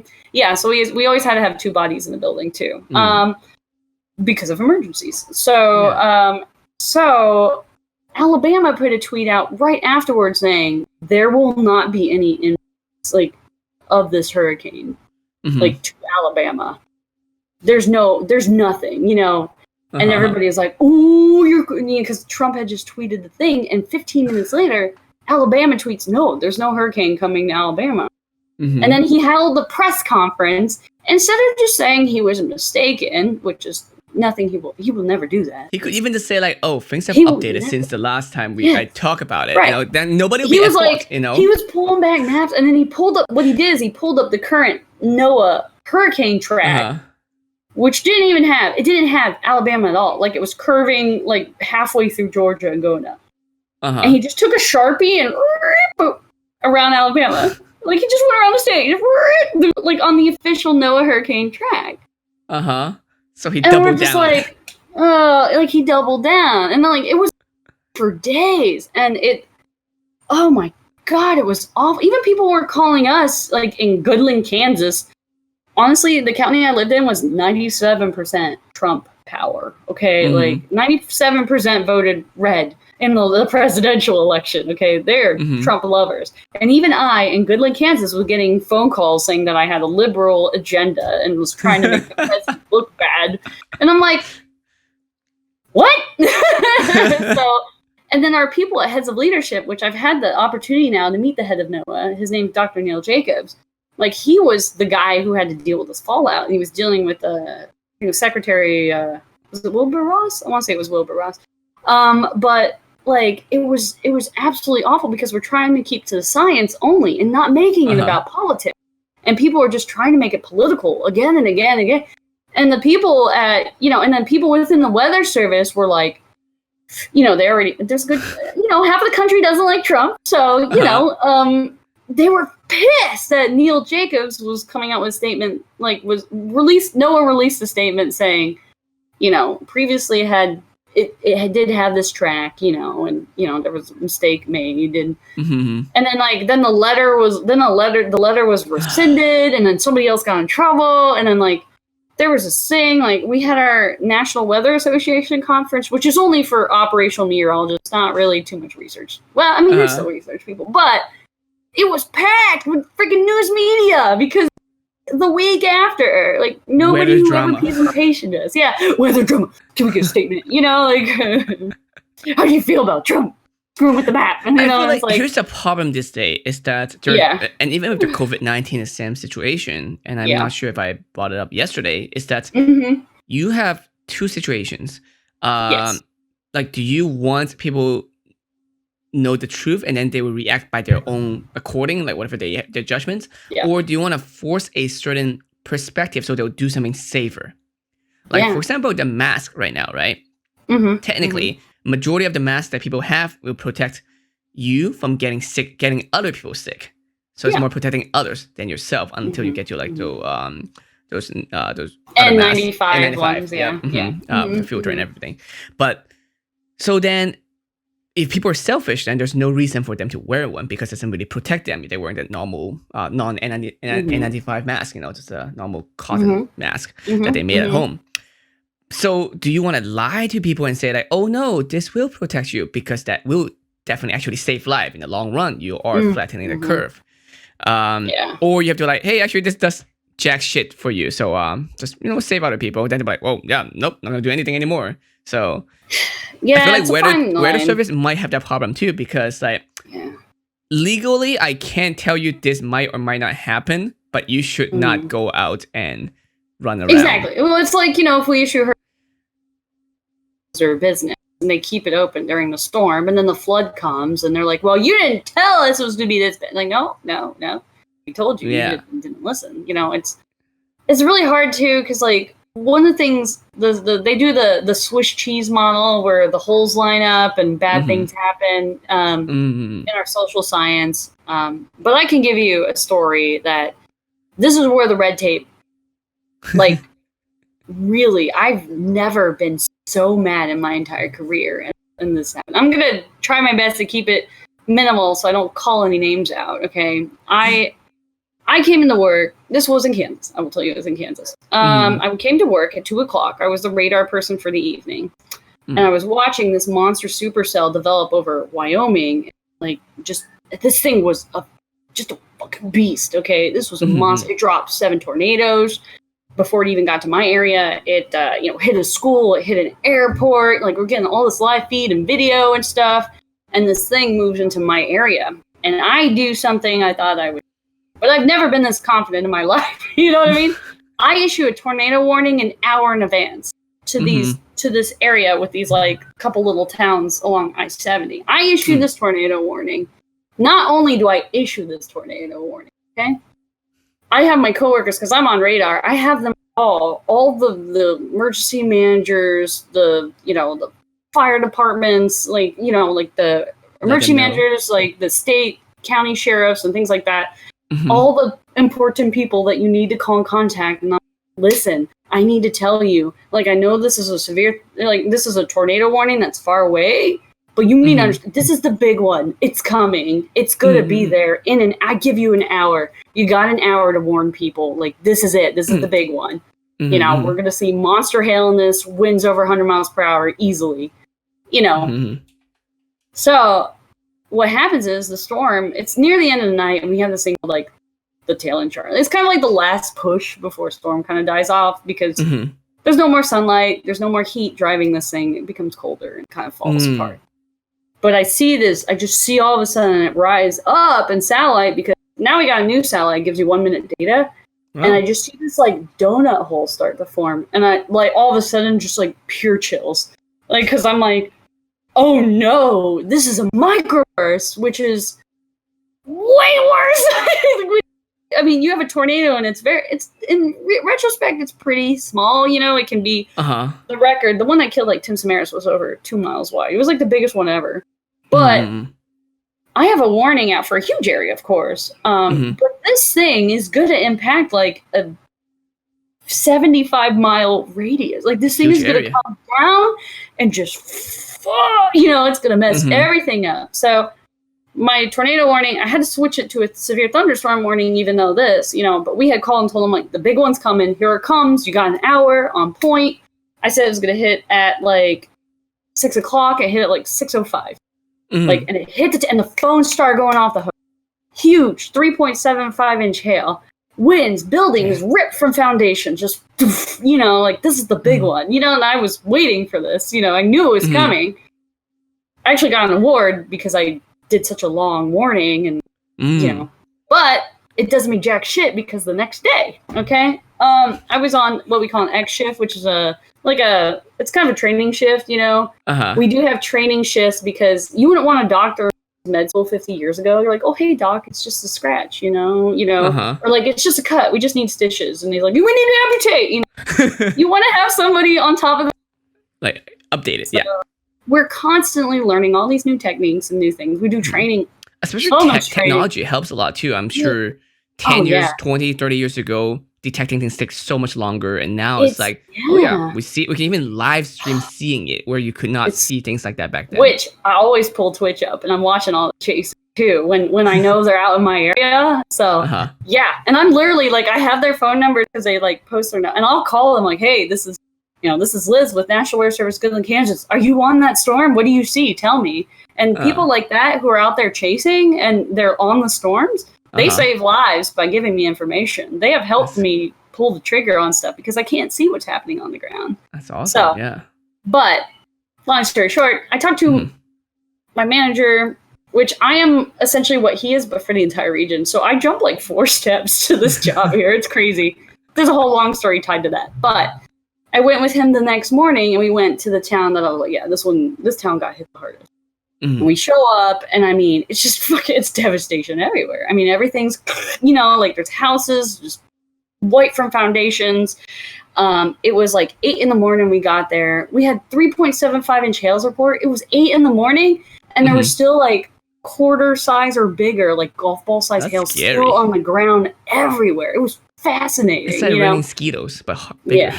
Yeah, it was crazy. Just like it looked like somebody just dumped like a cooler of ice like all over the town, you know. And you know, windows broken, homes destroyed, trees. There went trees down, everything, and dead animals. Unfortunately, there was like dead chickens.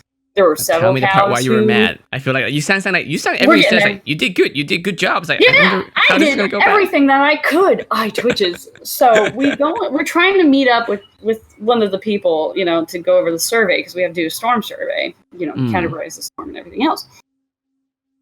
And we walk into this little gas station, or my manager walks in. He's like, Liz, can you get some pictures of the post office? Like the AC unit was like ripped off and hanging, and like a hole in the roof, and I'm like, oh, cool pictures, you know, like whatever. Being like totally amazed by this, and my manager just goes running get out of the room, and this woman screaming at him, it's like at the top of her lungs, and I'm like, what the? He's like, get in the car, Liz. I'm like, what's going on? You know, like, and she's like, yeah, you weather service, you fucking pieces of shit, you know, and I'm like. What just happened? And, like, we just drive away. And she's like, fucking throwing rocks at the government vehicle. What just happened? You know? She didn't get the warning. This town sirens never went off. And I'm like, what? You told everyone, I called everybody. Like, I gave them an hour. So, and then, like, I'm talking to people. I'm doing the surveys. And again, I'm here. Sirens weren't sent off. Nobody told them that this was coming. They had no notice. They had no warning. And I'm just getting madder by the second. Like, what the hell? How did they? Maybe there was a mess up with the system. Maybe they're, you know, it's like, why didn't they message, you know? And it was confusing. So I'm going to this house, and this woman, she's crying to me, and her house is like on its side, you know, and she's crying, and I'm like, tearing up, and she was like, there was no warning, you know, this came nowhere. What? You know, what? I'm still shocked. And then because people get hurt from said it. Individual pulls up. The person responsible for pushing that siren button shows up, and I'm like, "Hey, what happened? Everybody's telling me that they didn't hear the sirens. Nothing went off. Nobody in town knew that this was coming. You know." And he looks at me and he goes, "Yeah, you gave me too much lead time." What? What does that even mean? And I was like, and I'm like, calm down. Calm down. What? Too much? Yeah, an hour's too much time. Nobody's take that seriously. And I'm like, an hour's an amazing amount. Yeah. He goes, well, I was like, well, what do you want from me? He's like, well, if you could just, give me a call. It's about, 5 miles from town or something like that.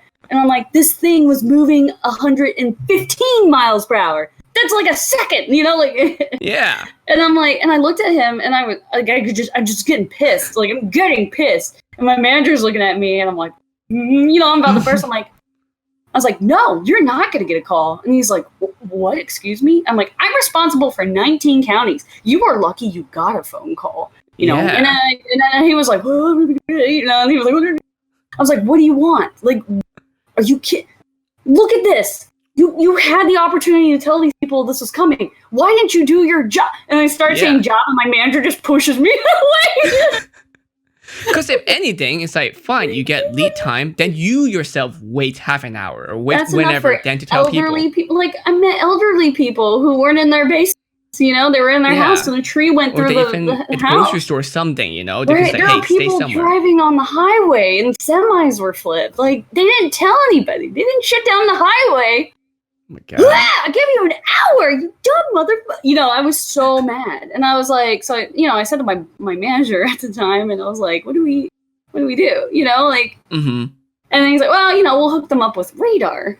And immediately I'm like, we can't do that. We can't give them like radar. We can't reward them for it. They don't know what they're going to be looking at, and then it's so funny because the next season is exactly what happened.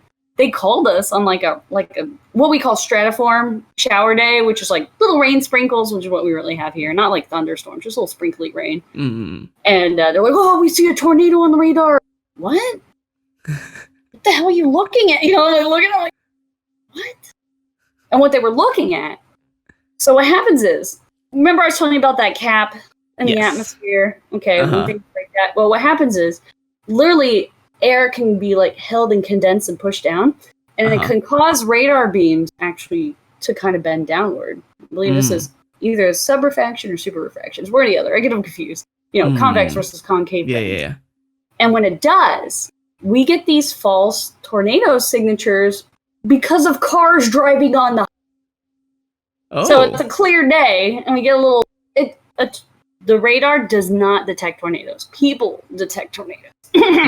But we have a thing called a tornado vortex signature, which tries to circle in on areas where there's tight, essentially incoming and outgoing reflectivity value. So, based on that, the algorithm generated one, and they thought there was a tornado there. So is it like the radar is hitting the air, and the air hitting the car and reflected back to the radar? Essentially, so like the signal bends down and it hits something and it comes back. It's like radar works like you would think. It's like you throw something and it comes back at you. So it hits something and bounces back. Is this still magical for you? That one jet, the fighter jet. I forgot what's the name or number for it. The black one that like shaped kind of funny, like a the plane. Oh, what are those called? Yeah. Yeah, it's the only like the size of like I don't know, a bat or like a baseball in comparison to what it is.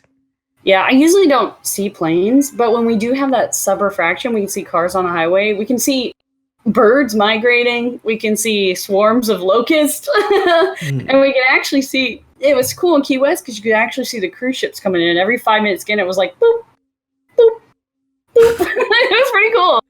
So there's some cool things you can see and do at radar.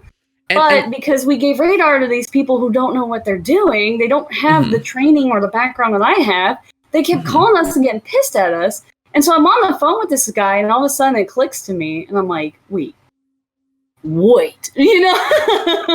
And I'm like, oh my God, you know, and I realized it. And then like, he's like, oh, come on in and talk. And I'm like, do you want me to talk to him? You know, to my manager. At first, you must be worried, like, oh shit, am I not seeing someone that's supposed to be there? Yeah, you know? I'm freaked. I'm like, what am I missing? You know? Yeah. There's nothing outside. Like, you know, there was nothing. So so I'm from Hong Kong, and also someone mentioned Nighthawk. I think that is the plane. Yeah, that's why that router is also called Nighthawk. It's like that. But I'm from Hong Kong, and we always have this issue for many years, and you know, every few years or every few months, it's quite often, they will fight with the Hong Kong Weather Service. You know, because Hong Kong is a very business economic city. You know, do lots of trading, lots of banking stuff.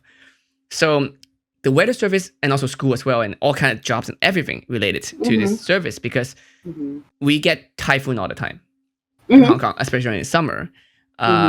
Then we have to decide. They have to decide when to declare it's gonna be a certain level of typhoon. You know, with like they actually have yellow, different red, criteria. black. For it than we do. Yeah, exactly. Because like then the government get to tell people, or like it's legally they can say like, oh, then you get to stay at home, or like you can't go to school, or like you're at school, you can't go home at that time. So it shut down everything and changed the whole thing. I think even affect the stock market or something.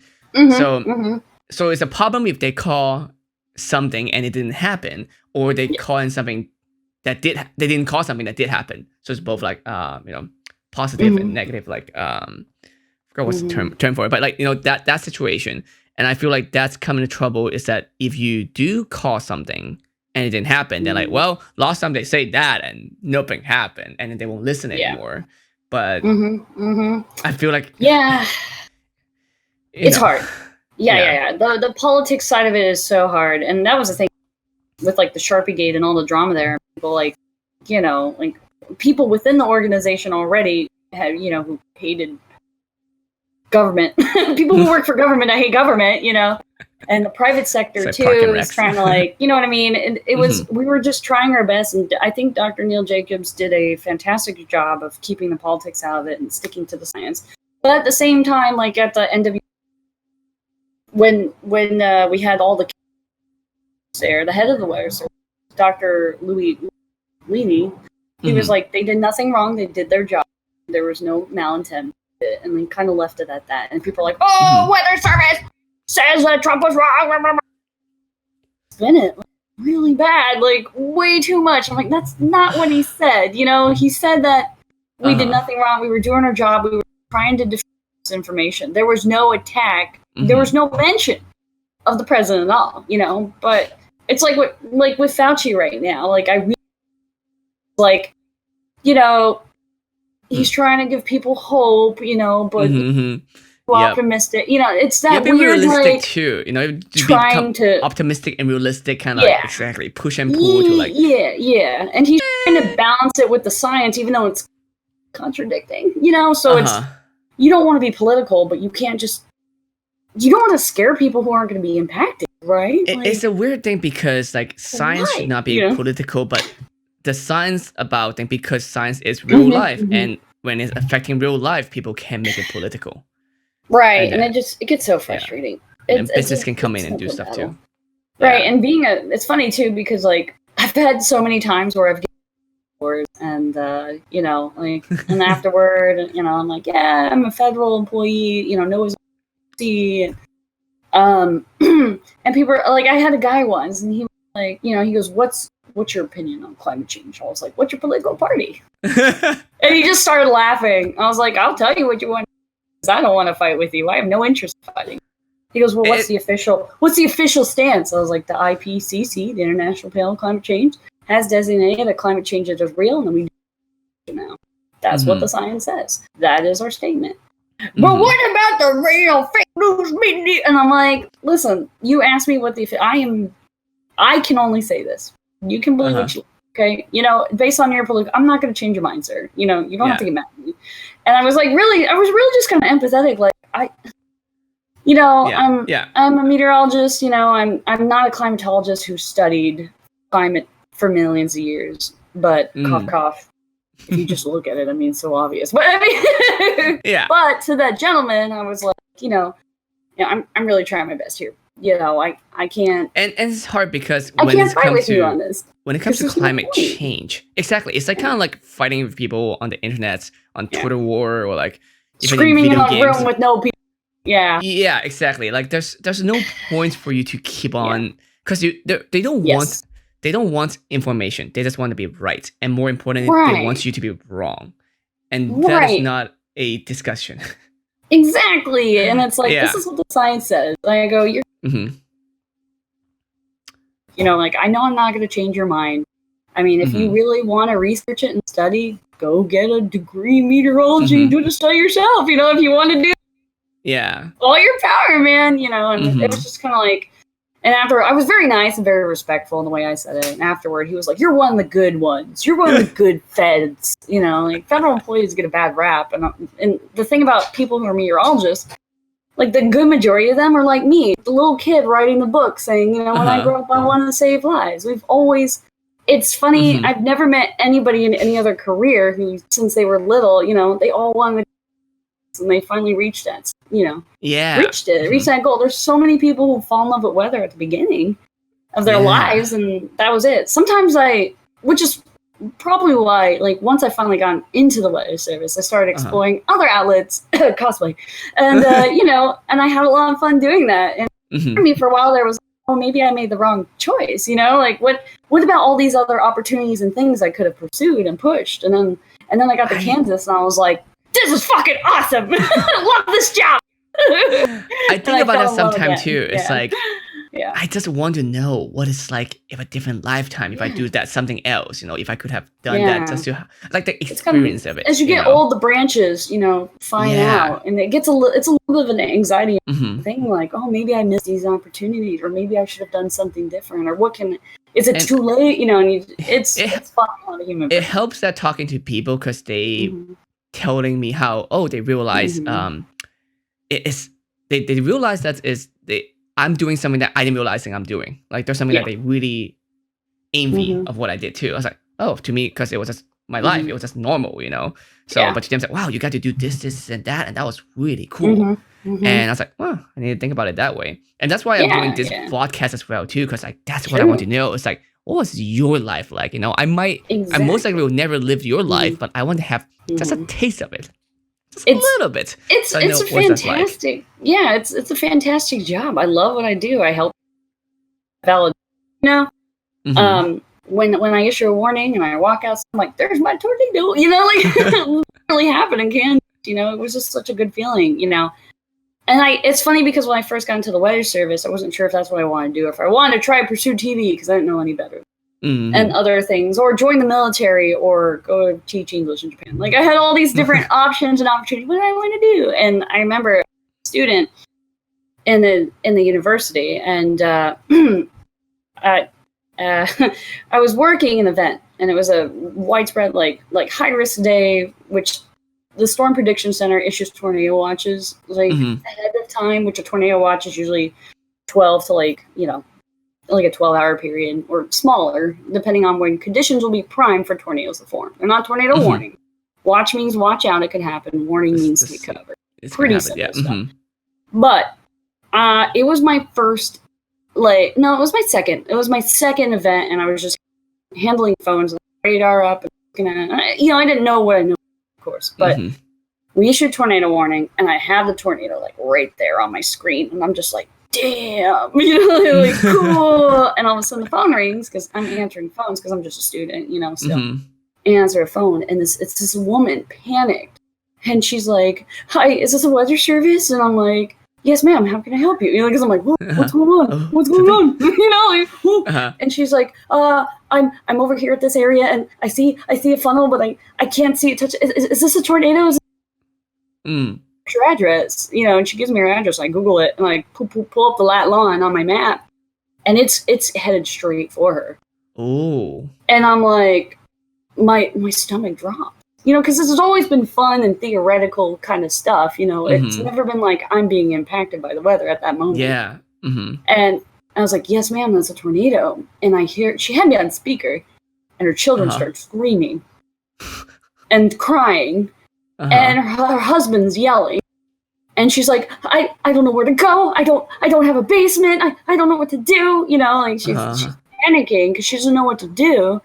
And instead of 911, she called me, which is a much longer number. You know, so at the same time, I'm sitting there like, okay, do you have an interior closet in your house? You know, no windows, many walls between you and the storm to protect you and your family. Grab a mattress, throw it on you. If you guys got any helmets, put them on. Get some shoes on. Get ready. You know. And I'm watching this thing go through, and her husband's yelling, and the kids are crying. You know, and they're like getting them. You can hear them shuffle around doing stuff, and she's still on the phone with me. And she's like, "How much time do I have?" I was like, "It is coming, ma'am." You know, and I'm like, "It is coming. Get ready." And I just remember, like, you know, she's like, "Okay, we're in the closet, ready, you know, here." And I'm like, I wish you the best. Yeah, that's not you can do it. I don't know what else to say. You know, I'm like, I wish you the best. Good luck. And then just hang up the phone. And everybody in operation, like, look, because they hear, you know, the phone call I have and the panic. And I just stood there, and like my stomach dropped and all the hair on the back of my neck, like just as I'm watching this tornado move over her location.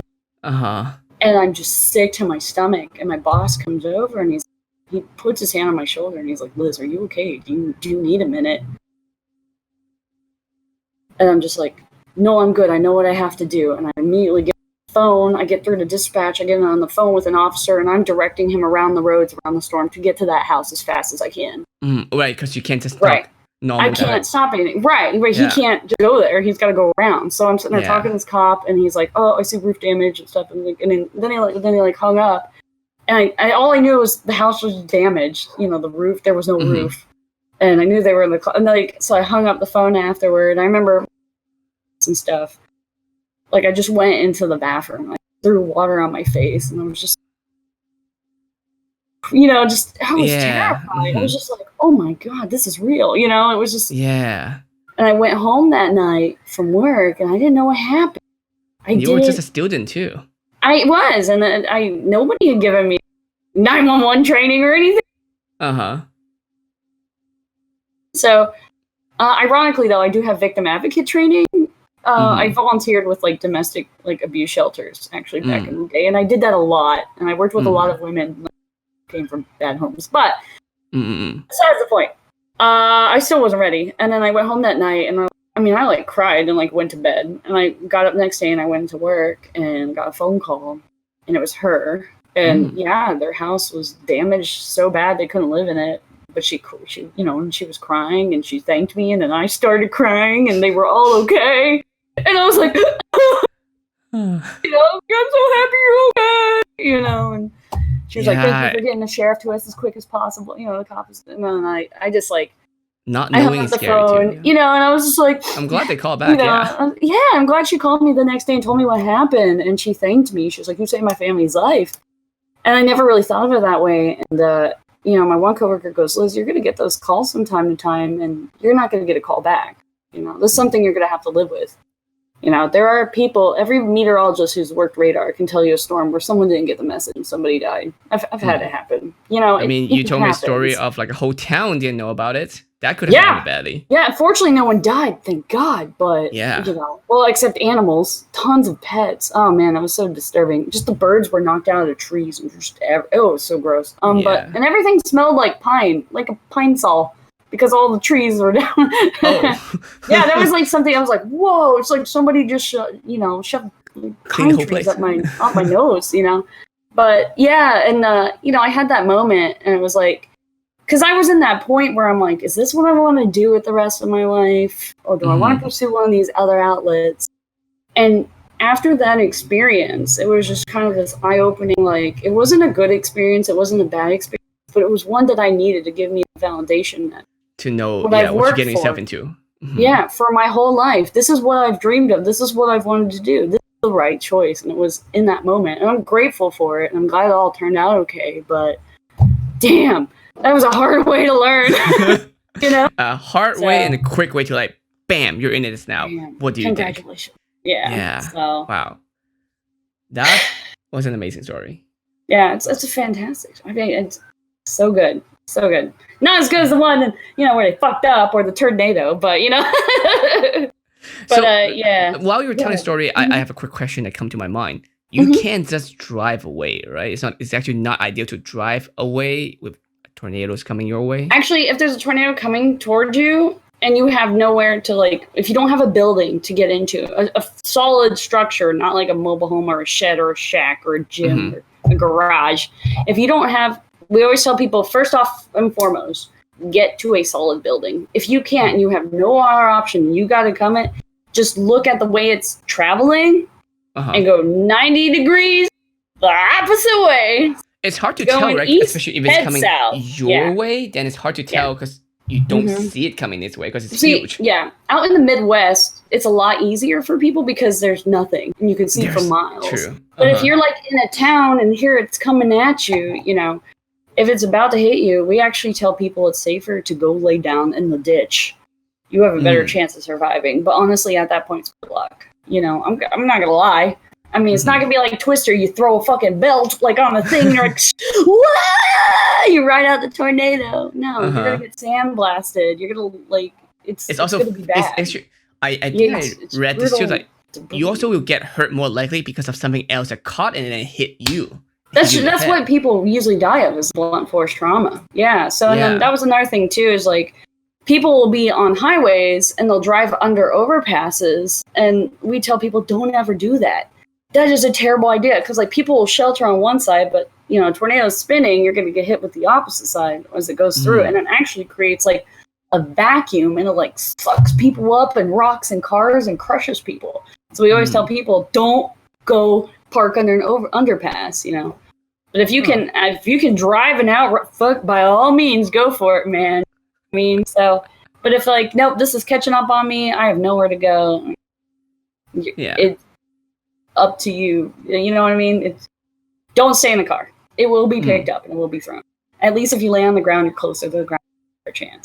So, but hopefully people don't ever get put in that situation. So, usually, hopefully people are smarter these days, but then you always get people who don't listen. It's worse that they don't listen than they're dumb. If they're dumb, I'm like, bless your hearts. But if they don't listen, it's so frustrating. It's so frustrating because I'm here trying to save your life, and you're like, this is not real. I can brave this. Yeah. You have those dad memes tornado is coming. Time to cut the grass. Let's go hang out outside, But no, I actually, and lightning, people don't really take lightning.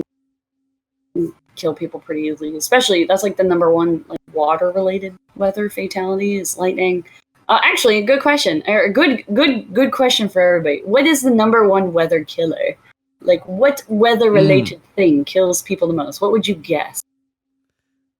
I don't know. You have to guess. Yeah, if I have to guess, weather related.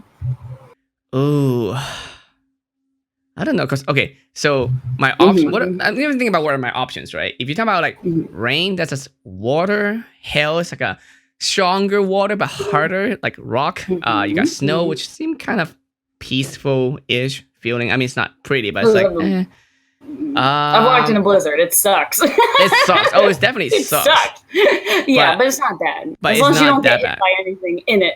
Yeah, exactly. I don't know. Is it gonna be? Does tsunami count? I mean, yeah, tsunami counts as a weather related. Sure, that does kill a ton of people. Yeah, when big tsunamis come, they do. But for the United States, the number one weather killer, you had to guess one thing. What would you say? You got lightning, you got hurricanes, you got flooding, you got fire weather, you got dust storms, you got winter, you got severe thunderstorms as well, with hail, wind damage, things like that. What would you guess? Is it not flooding? I feel like it might be flooding. It is flooding. It is flooding. Oh, shoot. Yeah. I try not to guess lightning because I thought you were going to hinting lightning, but no. But, it's flooding. No, why? It's flooding. Yeah. So, because people, the number one thing that they do is they drive into it. They'll see the road. They'll see the road, flooded because there's water on top. And they'll drive into it, but the concrete has washed away underneath, and you can't see there's no road there anymore. and they drive into it, takes their car, and they go. Like, it's the -- killer for people in the United States. The flash flooding, the water just coming in quick and killing everybody. My childhood friend was playing in what was it? But she got caught in a flash flood and like says now vegetable. Are they driving into it purposely, or are they just like not get caught by it? Okay. They might be just driving their normal way home, or bridge or something like that. And they just there's a little water. Can't see underneath that. There's this like huge gap. I have a whole presentation of videos that I do for people about flooding because it did hit me personally. With a friend who they were playing in like a storm drain and the water started picking up, and I finally got the story many years later what happened to my friend. Her and another girl, they were in North Carolina for the summer. Like, she wanted to be near. We grew up too. Like, we hung out as kids. And it was really sad. So what happened was they were playing in the storm drain, and the rain, it was a thunderstorm, and the water just started coming faster and faster. And they thought it was funny. They were sitting there and they like lifted themselves up, and the water would move them a little bit. And then the water just came in quick, and they couldn't get up. They couldn't get out of the water, and it just took them.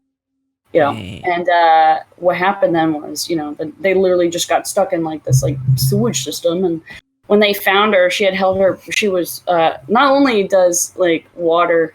We'll get to this awful part in a second, but she had held her breath so long, her lungs like imploded, and she was vegetable. And that's a big thing too with tsunamis is people hold their breath, and that they can. It happens a lot. But water, most people they don't know is. When we did the tsunami training, they don't usually show all the bodies on the beach because the water's so powerful, it washes off the clothes. So these people were found generally naked, like thousands of people along a beach in like Thailand. Like I had to do some training on it, and I was like, just so you know, there might be naked dead people. And I'm like, I never knew. People don't think about, but and of course in movie dramatization you still don't see like you see people die, but you won't see like naked people dying on the water can be so powerful it could rip off like stuff like and that. That would definitely collapse your lung too, even if you're not holding your breath. And that makes sense too. Like imagine to the bottom how you have to pop your ears. Some people get hit by that pressure so quickly they pass out and drown. So you're lucky if you pass out from the pressure. I feel like if you pass out, it seems to be a more like peaceful way to like, I didn't know what happened, Well, the pressure, versus, slowly trying to, I feel like drowning, like hanging yourself, like those kind of death, like, that's a long time, like, it's a long time of dying, So we have these slogans with the wire service we try to teach people. Turn around, don't drown. If you see a flooded roadway, if you can't see the bottom of it, don't drive into it. Turn around and go the other way. You don't know how it's misleading. The bridge could be washed out underneath. The road could be washed out underneath. I have seen people did it where they're like looking at it, I can do this. And then the you've seen that, the videos, and they're like, and then they're floating along. And now because these people are being stupid, they're not using the common sense to turn around and go the other way. Now there's people that are risking their lives to save them, and it's just. It makes me angry. Like, come on, man. And also, your car is not waterproof from the bottom. Like, like you might not get rain like that coming up from top. You might be okay, but like coming up and going into your engine, like that's even like a hurricane storm surge. With flooding, the storm surge from hurricanes. So hurricanes have 4 threats: storm surge, flooding, which is different. Rain, flooding, things like Houston. Remember Houston with the hurricane, how the whole city got shut down because there's some garbage, their water drain system trash. They flooded because of all the rain they were constantly getting. We had multiple systems coming through above, and the hurricane was sitting there and sitting there and sitting there because it couldn't move off because of everything else interacting with it. That's what it looked like from above. So it just sat there and it just kept raining and raining and raining. So flooding, winds, and tornadoes. Those are the 4 threats of hurricane. So a lot of people don't.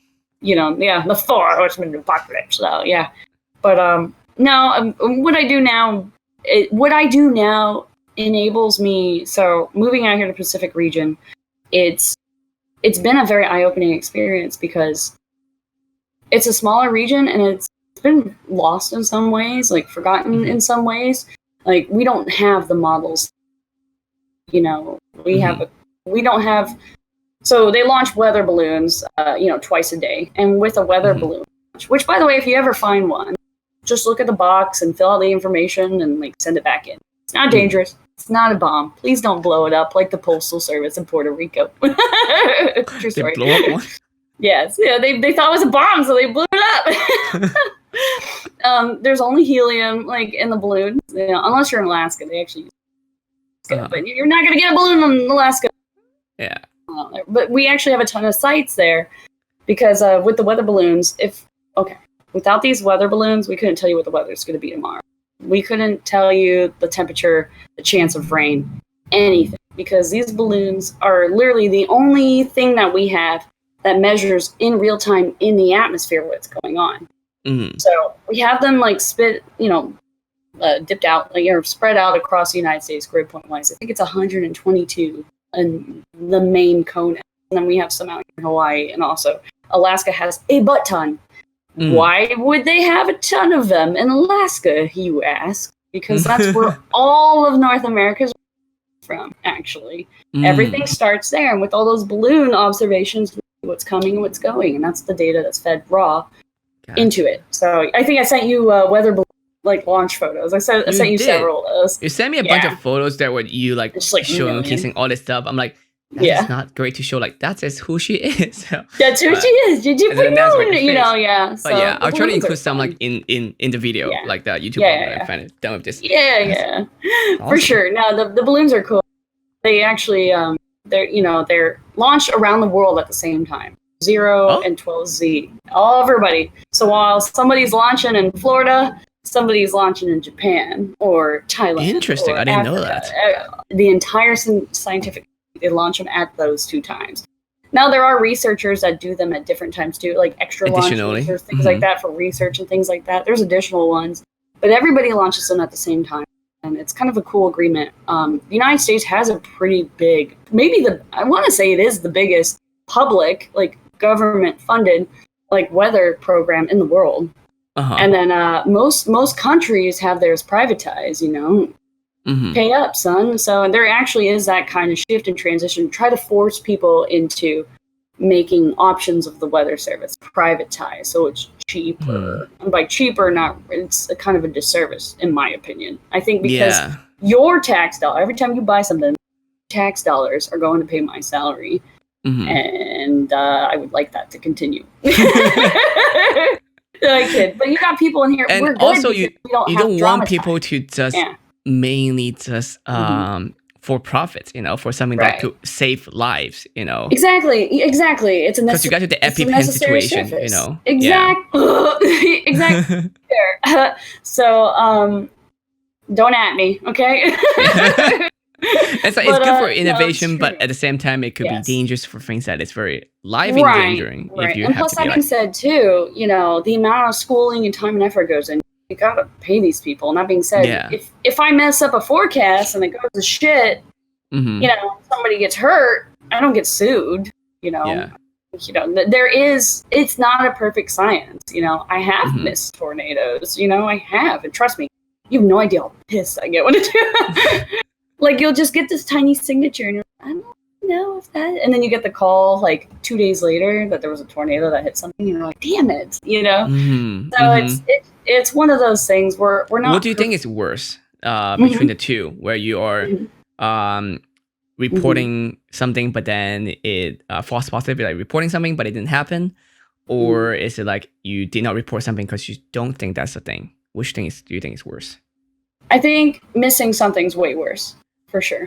Like I said, when I went to my better half's parents' house, it was all over the news. Like, we were there first, and this was months later. People will always remember your screw ups. They won't remember the time you nailed the forecast. They're only going to complain when you're wrong or you miss something. And it's really hard to get that across. Like, I love what I do. I want to help you, and we're like, you federal baloney. It's like, just bullshit.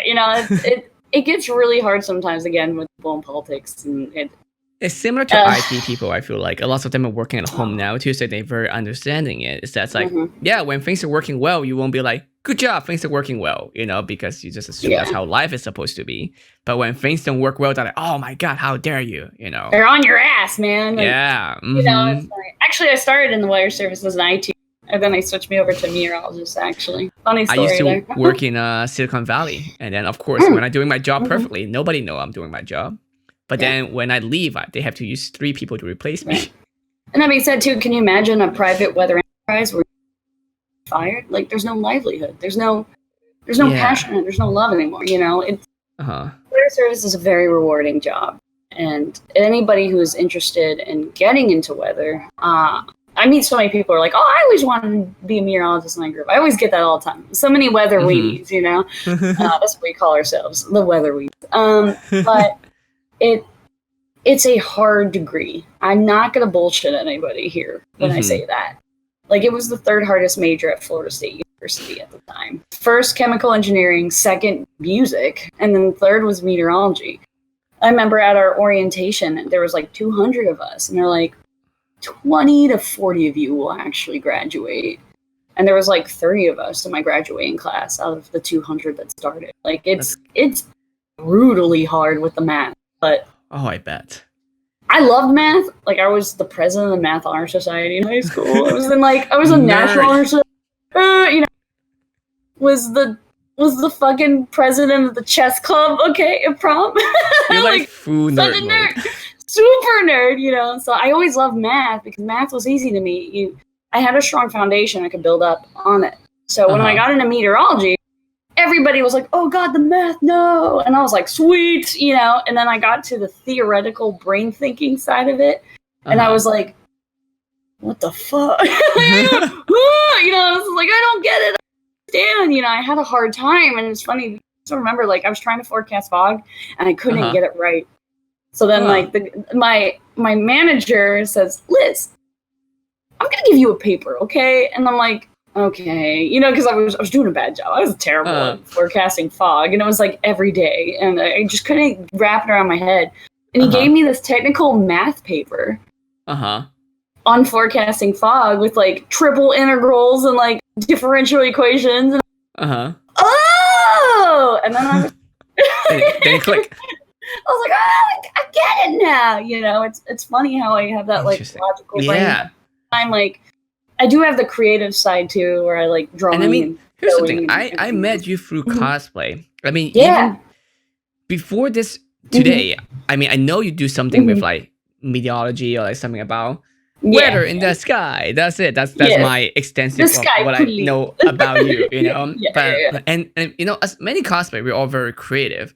And we do a lot of cool, awesome things. And a lot of them, as we said right in the beginning of the show, there's geek and nerds. A lot of them are geeks and are not nerd. Like, I would try to talk to them about like science stuff or especially economic stuff, you know, talking about like even the most basic demand and supplies and how to do like different curves about, you know, predicting shutdown points, all this stuff. And I thought they'd be very interested. Most of them don't want to talk. They don't care for it whatsoever. God dang it, you know, like I was we want to talk about monetary policy, but I guess we're not.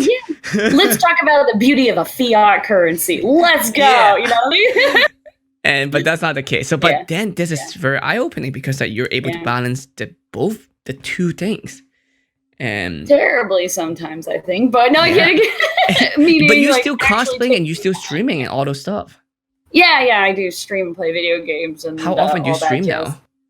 Actually, I stream Tuesday, Wednesdays, and Fridays. 5 Hawaii time, so like 8 or 9. So I'm streaming 3 days a week again. I'm trying to get back into it. So now that I have a normal schedule, it's fine. I'm always doing too much. I'm always working too hard. Actually, it's funny because I just got back into streaming again, and it was like, I was on stream and I was on call. So every 3 weeks I'm on call now for if anything happens, I got to answer the phone, take care of it. I literally just went live and my phone rings and the person's like, "Hi, is this the Pacific Tsunami Warning Center?" I'm like, "No, you have the wrong number." And I hang up and then the phone rings again. And all of a sudden I'm like, "Oh no." Because Like, so true story. I'm a ROC duty officer, so regional operation like center meteorologist as well, which means I'm responsible for when shit hits the fan, like tsunamis and things like that. Mm-hmm. And they just hired a girl last year, and she's been working hard to get like all the stuff, all what to do in this situation done. Mm-hmm. But she was like, we were sitting there talking, and she's like, I was talking to a team of 4 of us right now. And we're underneath the regional director, then the deputy director, then there's my manager, me and Eric, and Leanne's kind of like offset. So, gotcha. But they're like, oh, you know, you probably won't get a tsunami call. You just get like IT internet out, whatever, you know. Watch my first phone call be a tsunami. Watch it be a tsunami. And I've had the phone like 3 or 4 times now in my first call, and I'm like, what? I hang up. The phone rings again, and like light bulbs start clicking, and I'm like, no, this is my first phone call ever. I'm like live on stream, and I'm like, like screaming on stream, like, Wah! And it's funny because you know, Best does like, hey, stop panicking, breathe. You know what to do. And I'm like answering the phone. I'm like, hello, like, hey, this is World News. We're calling about the tsunami watch. I'm like, what? You know, and then like all of a sudden clicks, and then all of a sudden I'm like, and then so I try to get onto her thing because she, like I said, she's been writing step by step on what to do, and I don't have it memorized. It's massive, and she doesn't really have any. She did put a couple things down, right? So I get onto like my work like laptop on the Google Drive, and Google Drive is down, and I have nothing. And then the tsunami website's down, and there's nothing. And I'm like, ah! Like I'm freaking out. My manager's calling me, and I'm like bit end stream, you know, and we're talking, and we're like, oh my god, look, the tsunami website's down, and then we're like calling people, wake it up, DC, because it's like, you know, it's like midnight their time in DC, and we're like, hey, the tsunami site's down, we're in trouble, like, what are we gonna do? And then somebody said, oh, it's working now. And we refresh the page, and it's a white page, and the top like corner, it just says it works now. That sounds like a joke. You know, and I'm like, oh god, no, you know, and I'm freaking out. This is my first one, and I'm like, oh my god. And it's so funny because, like, even though I'm internally freaking out, I'm like cool as a fucking cucumber. I'm like, yes, sir, yeah, yeah, looking at you now, you know, troubleshooting it. I'm playing it cool in my head. I'm like, you know, duck above water. I'm freaking the fuck out because everybody's like, oh yeah, those calls, they're so scary. Wait till you get one. And I'm like, first, you know. And so the media people, I'm like trying to read them. Like I have access to the statements as they're coming out, and I'm reading to them, and I'm talking to like 5 or 6 different people, and I'm trying to like wake people up and trying to get this stuff troubleshooted. And then I wake up the next morning, and front page Washington Post, you know, NOAA's tsunami.gov website fails in critical moment, and it's like there's the screenshot with the it works now, and I'm just like, oh no, you know, this is so funny. And yeah, my boss like, Liz, you did a great job. And it was so funny because I just remember like I answered the phone, like it was my final like phone call with one of the TV guys. He's like, oh man, it's so great talking to you, Liz.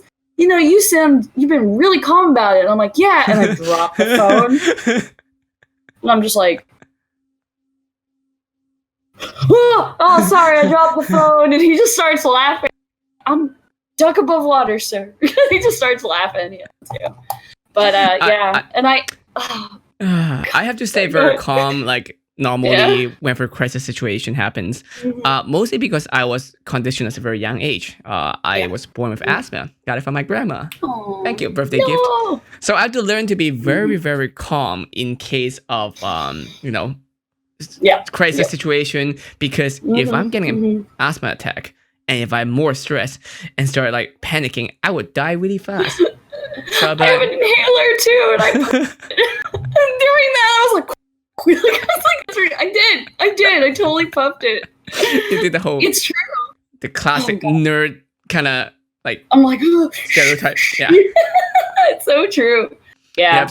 So, but it was funny. It's just such a weird concept because it's like, asthma, I'm dying. I have to be calm. I'm dying. Yeah. Yes, it's happening. Let's write it up. Yeah. Now that I'm older, I'm in America, stronger. I think also the air in Asia is a bit worse. So yeah, I had a really hard time when I moved to Canada. so dry, and I was allergic to everything there. So it really, I have allergy-induced asthma. So like I got really sick when I was in Kansas. I know what the hell was going on. Oh, it's scary right now for people during COVID-19. It's like, is it asthma? Is it allergy? Or I might be dying. Who knows? Yeah, which, like, I've talked to some people in my former office out there, and they're like, yeah, nobody here's testing. Several of the forecasters gone down and gone to the hospital and stuff, but nobody's testing in Kansas, so there's no, like, diagnosis, and, you know, that's not getting usually reported. Worse in the middle of the country, too. Yeah. Right. They're forgotten, and, like, when I lived in Goodland, I had to hours to see, you know, a doctor and get Starbucks, which is more important, but, I mean, I'm so nice now. Which, actually, since COVID, I always get Starbucks every morning. That was my level of success in life. If I could afford, like, a Starbucks sandwich and a coffee every day, I made it. Yep. And now that we have COVID, I'm like, I hate this. There are people who are not making that kind of money, not even big money too, but just that kind. But they will be like broke and go into debt. I'm like, you're still drinking Starbucks coffees every day? Like, why? Yeah. Why? Addiction, for sure. Yeah. It's a drug. Oh, no, it's true. And then like, because I was in Key West, it was, oh God, it was so expensive, you know, and I was not making enough to live there, honestly. I was like, oh, let me have ramen. Now I live in Hawaii. It's like I've upgraded to a Subway sandwich on the beach. You know, it's like, woohoo! I'm living it up. Make it rain. Not more than $5. So okay, I need that. I guess I'll make it hail. I'll drop pennies.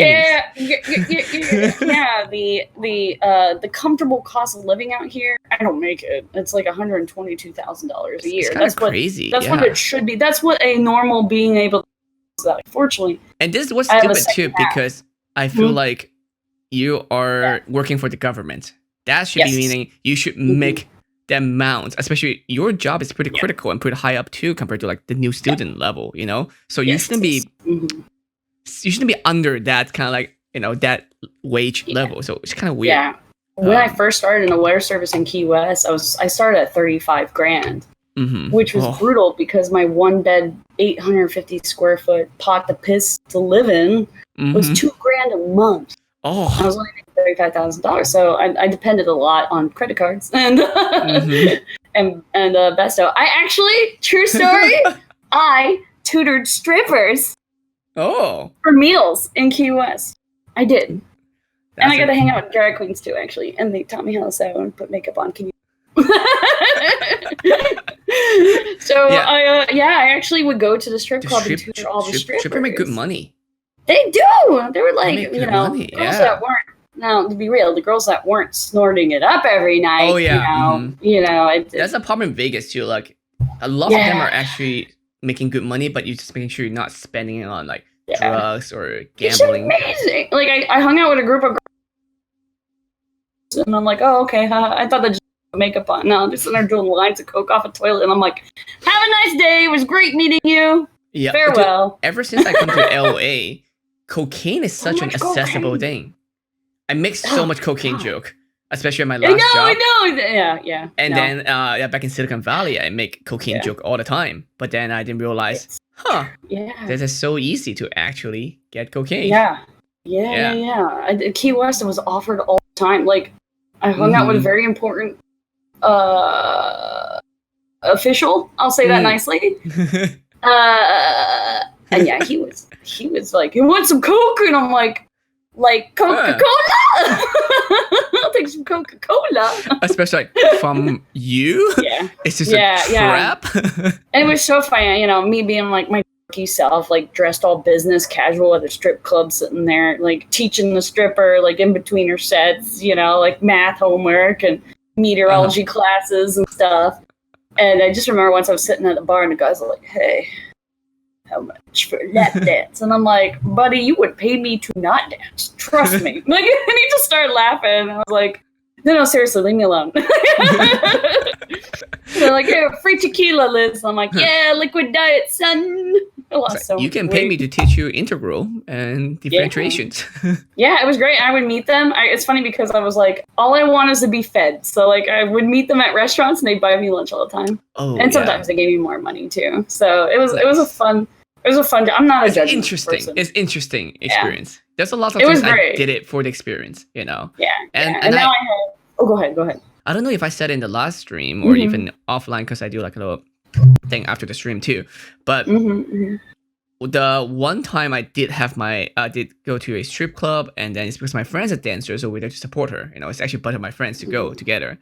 But we were able to get my friend, a dancer, because like it's a small strip club, right? When there's smaller venue, they can pick the song from the machine, you know. And I was like, hey, my friend, like, can you pick the song? She said, what songs do you tip me? And it's like, yeah, of course. Regardless, like, whatever song, I'm just gonna tip. I'm here to support you. That's why I'm here in the first place. That's why I'm here. Yeah, and I'm even crashing in her house like a week after anyway. So like, yeah, of course. I'm not gonna. Why not? You're not gonna. I'm not risking you kick me out like in the middle of the night.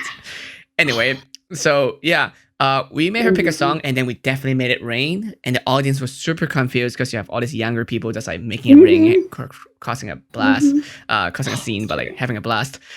But we got her to dance to All Star by Smash Mouth. Hey now, you're an all-star. Exactly. Oh, you know, my favorite, okay, hold up. My favorite lyric in there, it's, just bear with me. I gotta tell you this, because it's like, oh wait, hold on. It's a cool place, and they say it gets colder. You bundle up by now, wait till you get older. But the meteor man begs to differ, judging by the hole in the satellite picture. The ice we skate is getting very thin. The water's getting warm, so you might as well swim. My world's on fire. How about yours? That's the way I like it, and I'll never get bored. Hey now, that is about global warming. In there, like, there's a whole section about climate change. I love that song. I'm like, just awesome. Damn. I have like a weather playlist. It's like, rock you like a hurricane. You know, like, what's the other one? Yeah. She danced to All Star. It was great. And she came back to me later and said, Morning, that was the hardest song to dance to. I hate you. It was great. And I think that's the best story I can tell from that, like, encounter in that situation. I don't do strip club anymore. World. It's so true. I'm good. I topped it. I've done it. So. Man, yeah. It was a weird time in Key West. I loved it though. I mean, I loved the people that I met there. I hated working there because there was no weather. Surprisingly, and like as soon as I left, a hurricane like hit, and I'm like, well, okay, you know. Of course, as soon as I leave, you know, the end of the freaking world happens. They were shut down a good. 6 of my coworkers, their houses were like unlivable after Irma. Yeah, like it was bad after I left, and I was like. That's a whole journey there too. Do people also go to Key West for? Do kids go to Key West for spring break? Oh God, yes. Oh, so maybe it's good that you're not there anymore because you saw those stories. Oh, that's true. Yeah, that's true. Yeah, and it's spreading it fast too. Because God, yeah, and my family's in Tampa. It's like, yeah, my mom like works at Walmart, you know, and actually that was the thing too. Is like she was a single mom raising me and my brother. He has like Asperger's, so he has a little problem like in society. He works at like Goodwill, you know. He's going to school trying to take one class at a time. Like he's a good kid. But when I still remember when I was like 11, she's like, "Come to my daughter work day," and like, yeah, okay, sure, whatever, you know, why not? She was on stalking at Walmart. Around 2 a.m. I was like, "Mom, I'm done. It sucks. Like I don't." She's like, "Oh, you don't want to do this the rest of your life?" And I'm like, "No." It's pretty hard. She goes, "Cool. You want to be a meteorologist?" I'm like, "Yes." And she goes, "Good. Well, I have no money to send you to college, so you better get good grades and get scholarships." And you did. And that was her life lesson. And then I did. I had similar lesson from my parents too. Like, I was a kid, and then we used to travel a lot. I mean, that's why I'm a travel bug. Like, I'm always like flying around. I really want to. Yeah. So, you know, to be honest, I'm kind of happy that I've done all of that. Like, again, it's one of those things where I'm looking back where my friends saying, like, dude, I'm living a life that I cannot see because I'm living it. But seeing from their perspective, it's like, well, it is kind of cool. So I've been traveling since I was like 3 years old. And one time we did go to Philippines, you know, and then we were doing this one thing was very cool where we get to go on a boat and then kind of like go on the rivers and look at pretty things. But then we're also seeing how hardworking people doing labor job there too. Yeah, very hardworking. And you know, like the wages are also lower there. So and I mean, they're doing so much hard work for like a few dollars, maybe not even, you know. So it's very memorable because my mom's like, hey, you know, if you don't work hard and don't study hard and giving this opportunity that you have, take advantage of it. This is what you have to do, for the rest of your lives. That's something you want to do. I'm like, no. So no. Yeah. I mean, I didn't get that good grade in school, but at least I finished my school kind of thing. No. I mean, yeah. Don't get me wrong. I was a student once I got into college, so I was like, pass with a C, bitch. Back in high school, I was so good, and then once I got to college, I got humbled pretty quickly when I got to college. Oh yeah. I was like, wow, this is rough. I thought I was, because it was always easy, and then I had to actually study. In high school, I was with the smart kid too. So we all the the AP classes, we all the smart kids. But once you go to college, and it's funny because people who go to college, the ones who don't show up are usually the worst or the best. They especially computer science. Yep. Like all those CS kids, they don't show up to class on the day of the test. Like there's not enough seats. Like how is this possible? Where are all you people normally? But they would get like A++ because they're so good at computer science. Then they're like, nope, I don't need to go to class. They've been coding since they were like a kid. Yep. Computer science was rough at first, for sure. But it finally clicked, and I was like, oh, that's pretty cool. It's like in high school. Language. For credit, I took Chinese class. I love it when people are like, yeah, I program in HTML. Just start laughing. Like, you have no idea what the hell you're talking about. I'm like, oh, great. Yeah. No, when I took database programming, like, everybody's like, oh, no, you're going to get stuck working with databases the rest of your life. Here you go, PHP, MySQL, PHP admin. I'm like, oh, God, no, That's actually what got me in the door to the wire service. I actually built a little database of like tornado tracks. I love tornadoes. It's funny how like once you know coding and computing and data entry, a lot of jobs you realize that in some companies it could be automated. Like you hire someone to do this all day.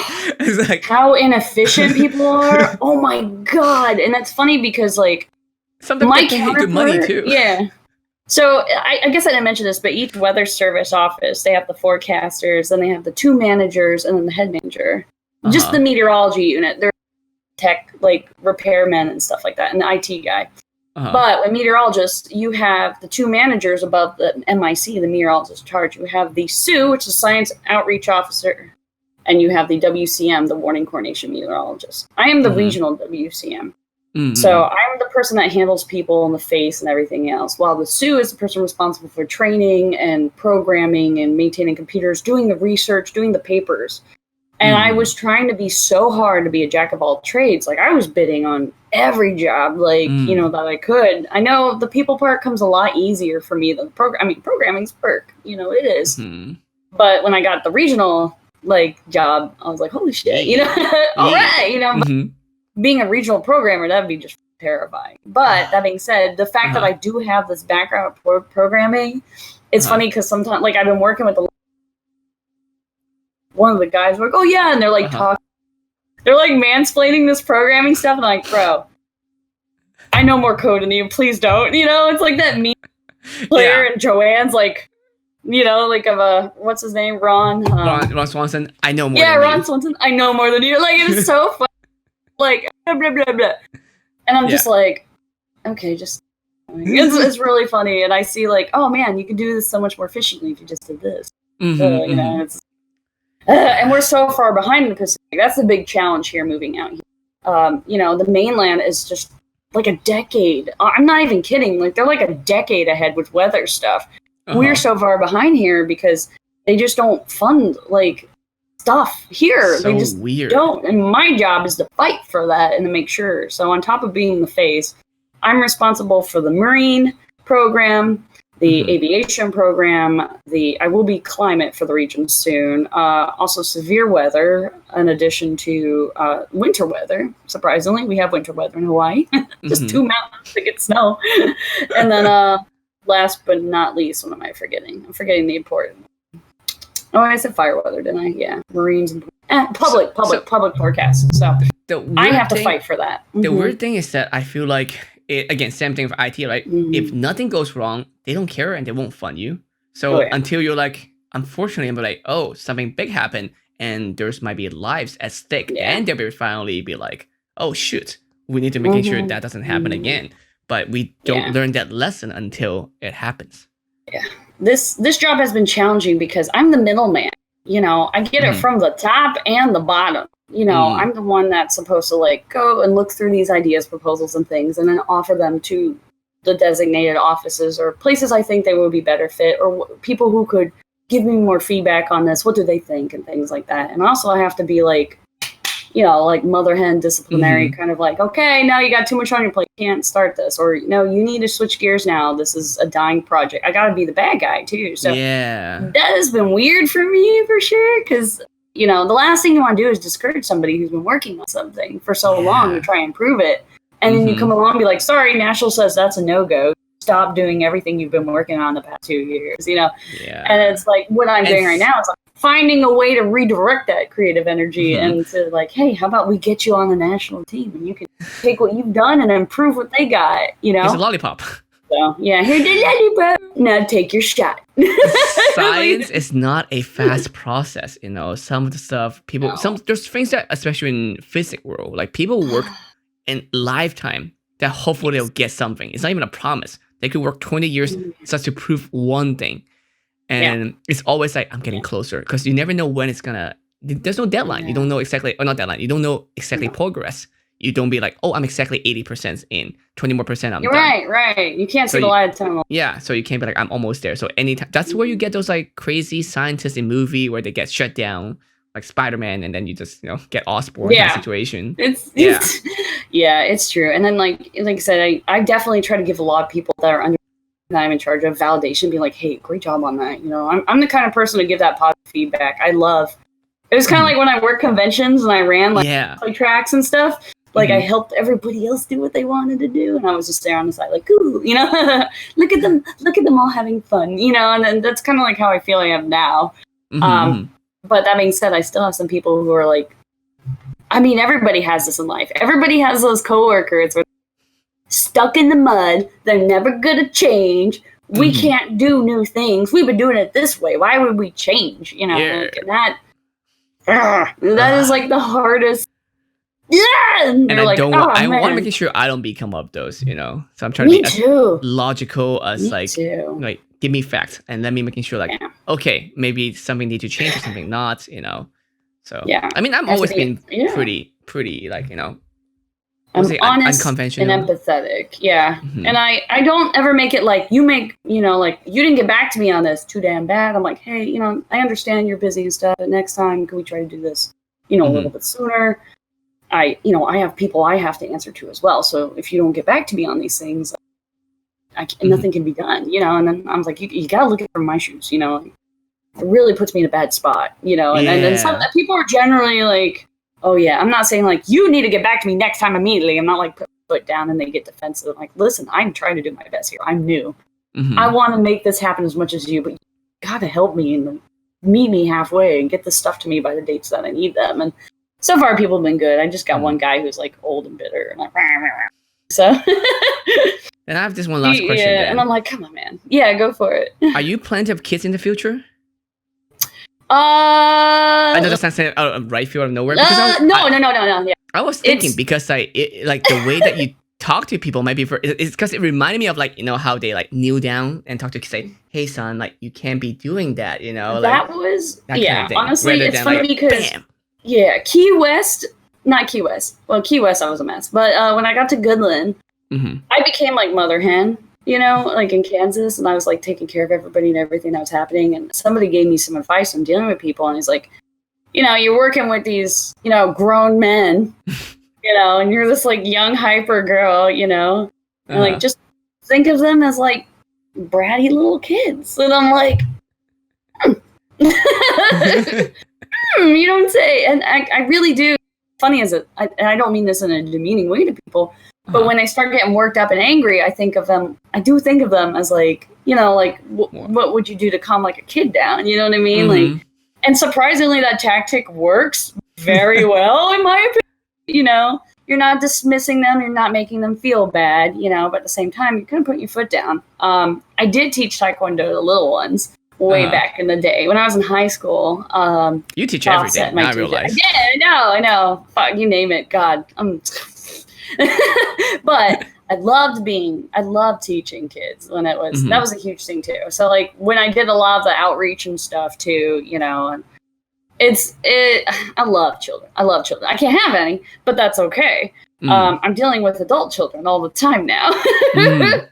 But me and Besto have talked, once we make sure that,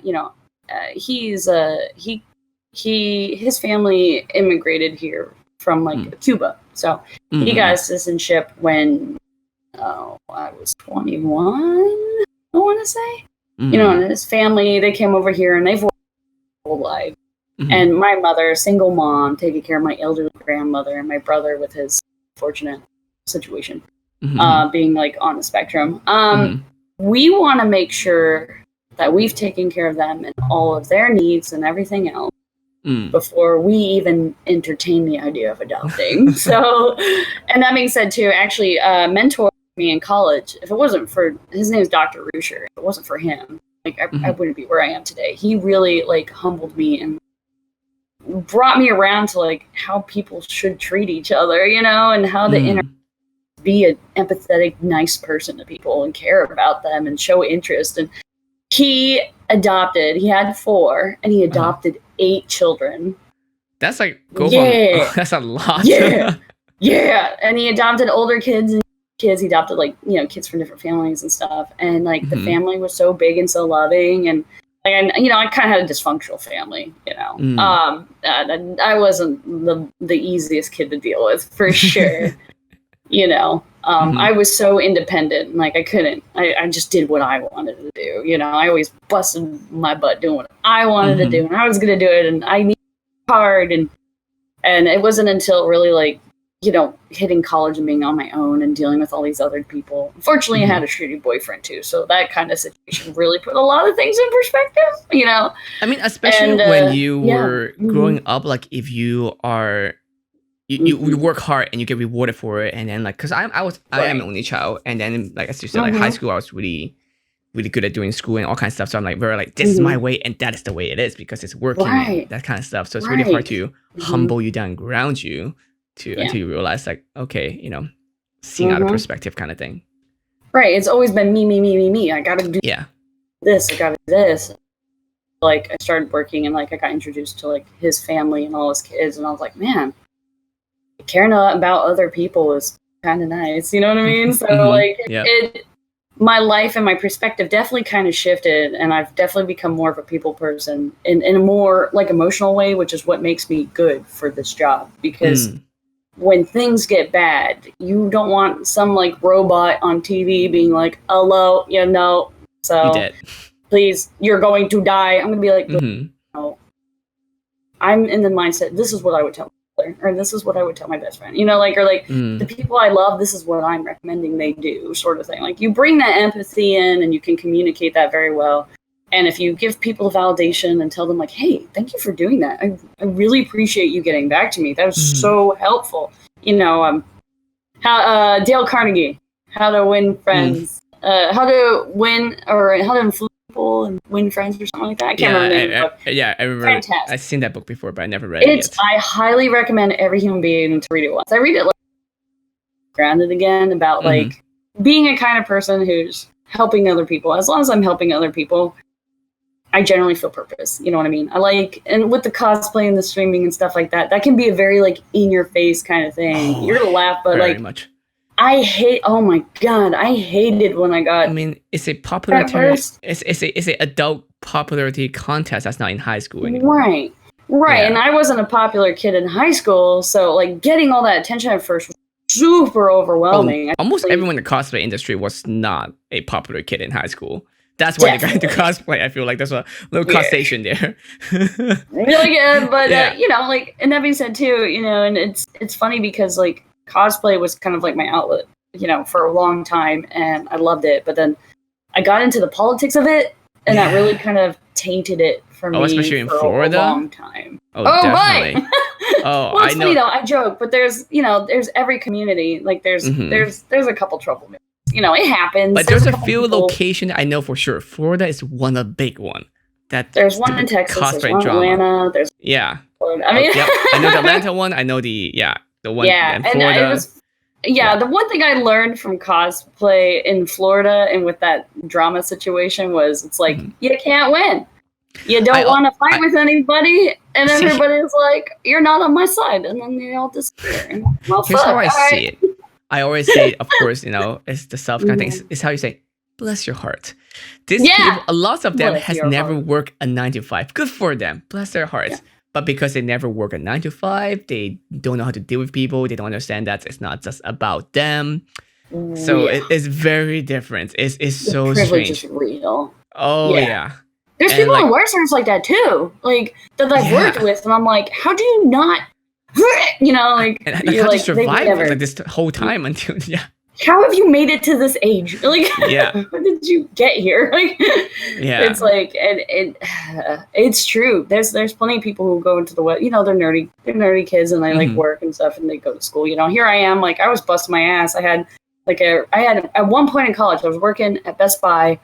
They wouldn't pay me full time because that was 32 hours. So I worked 31 and a half hours. Yes. I love Best Buy, but I also joked and called it Best Buy High because there was so much drama with all. I'm just like, whatever. So it's like a TV show every day. Yeah, I'm just like, hey, and then people will be like, hey, and I'm like, involved in the shit. I don't have the energy to wait on stupid shit like this. So, but I also had a TA job and an RA. So at one point, I was working like 3 jobs while going full time, double majoring, math and science, and I was just every minute of my day, I was busting my ass. RA, and I was also a photographer for the school communication department. True. So I was running around. And being RA is really rewarding, but it is very tiring because you go to school, which is supposedly your full-time job, but then you come back from class, you're like, I'm still at work. This space that I live in, it's my office. Yep. At any time, someone can knock on your door, and which they do, and then you're like, oh, yep, I guess I have to take care of this now. Yeah, it's just constant. Yeah, and like during I just kept going and going and going, and then when I got to Key West and I got the Key West job, my schedule kept switching every week, and that really messed me up. But I felt like I was being lazy because I wasn't doing extra stuff, so I pushed myself super. I had that work ethic still built in me. So instead of just focusing on meteorology, I was like, I need to do. So I put like monstrous amount of time in cosplay and everything else and streaming, and that's good. And then I finally realized, well, now I'm tired. And I still have quite a bit of energy, but not enough to keep going at the level I was. And that being said, not for unnecessary bullshit, at least. Right, exactly. And that was the problem too. Is like I mean. It's amazing, like how serious people can take things. I understand, like at Best Buy too, there was a lot of drama because some of those people, it was their job, it's what they planned on doing the rest of their life, Yep. And so like everything was super serious to them. There was no they were like, oh, I'm gonna get fired. There's no protection. There's no union like the Weather Service has or something like that. And there was a union service for that. There is a union in the Weather Service. I am now management. But I can't be in it anymore. But I was in it, for many years. It's pretty cool. Like before I got here, Elizabeth Warren did this whole video to the Weather Service, union after Sharpie Gate and everything. She sent us a video, and we all got the video, and I was like, somebody recognized us, We're important. I know some people hate unions, but I mean, honestly, the union for the Weather Service, there's some compromises that had to be made, but they've done things. They've kept jobs, and they've minimized us going private, which, and honestly, as economists, there's so many aspects. Like when it comes to union and stuff like that, people always like, oh, it's because of this and that. But there's so many different types of unions, and there's like good ones and bad ones. Like I feel like for those kind of service, I feel like it's necessary, but especially educational ones. But for services like no service, like entertainment industry, it's really weird and very strange. Because I'm in their entertainment industry a little bit too, so it's weird when we have to hire like it sometimes when we do a production too, like if we hire a certain union actress, then it might change the whole thing. Then you can not able to hire someone else now, or you have to hire someone else, or you have to go full union or no union, or some of them is required that you have to have certain amounts of union members, regardless of good and bad. So it's like, then it also become political, and then dramas, and there's like favoritism. It's a whole mess. The Weather Service union isn't like that demanding or anything. If you have a problem with like your management team and like it's not getting resolved, then you like reach out to the union and be like, hey, this is the problem. We need to work on this. We didn't talk about it. It is. It is what it is. But there's still, it's funny too, because like the parallels between like my career now and like my, I guess, mini part-time cosplay career, I guess, whatever you want to call it. You still have the people who are like ladder climber kind of people, you know what I mean? Like, it's really weird when like every industry, yeah, it's funny because when I got this job in Pacific region, because it's literally like a 4-step jump for me. It's huge. It was a huge opportunity, and I'm still like, I know exactly how I work my ass off, and I worked in DC on 2 separate projects, one programming and one like campaign, but national it's still campaign. amazing, right? Right, it came out great, and I've worked, but I got networked, and I got, and I put the hard work in, I bust my ass. I took time off from cosplay and streaming to work on my health and my career, and look at me now, you know what I mean? I redirected that energy, but it was really funny, like, when I got this job, like, it hadn't been announced publicly yet, but my management team knew, and we had this conference that we held, like a little Midwest one, and it was so funny. People were coming up to me like, Liz, it's so great to meet you. Hey, can I use you as a reference? And I'm like, what's your name? Like, who are you? You know, and it was really uncomfortable. And then like one of the lead forecasters were like, huh, you made it big now. It was pretty funny watching all those people try to kiss your ass, you know, and I was like, what are you talking about? You know, and then all of a sudden I was like, yeah, you know, like I actually have influence now, like in, you know, influence, I guess. Influencer in that space. I'm an influencer in the weather space now. I can make things happen now. Yeah. And I'm glad that I'm doing it on a regional level. And I think it's funny because I was really scared at first, like, oh, am I going to be able to do this? You know, I'm so young. I have no headquarters training or management training. I'm jumping right into this, you know. And Best was like, man, if AOC can fucking get her job, you're going to be fine. He's like, they hired you because they know you're capable of doing it. Like, that's awesome. And you're able to prove it, like, and that's great. I've been kicking butt. It's so funny. So, yeah, I've been doing very well in the job, and I really like it. And, you know, even though I don't have those crazy phone calls with life's on the line, well, no, technically I do, actually. Yeah, I technically still do. But it's, it's a different feeling. You know what I mean? I'm not in the hot seat of drama and Radar anymore, which Radar was great. Hands down. I loved Radar. And I definitely plan on going out and chasing. Hint, hint. You're coach. Yeah. Don't worry. I know what I'm doing. Yeah. just trust me to put your life in my hands. You know, like, I won't you. I really want to try someday because, again, that feelings, I feel like it's something that I have to experience. It's hard to describe. Oh God, yeah, it's so amazing. I wish every person could experience it. It's just beautiful. It's like as I said, it's beautiful. You know? It's again make you more humble. It's That's what I love about weather too. Ultimate non-discriminator. It doesn't care who you are. Oh yeah, it's good. You up the same as everybody else. Exactly. It's like hi there. I don't care what you are. Yeah. I just wish if there's one thing I could wish for people to do.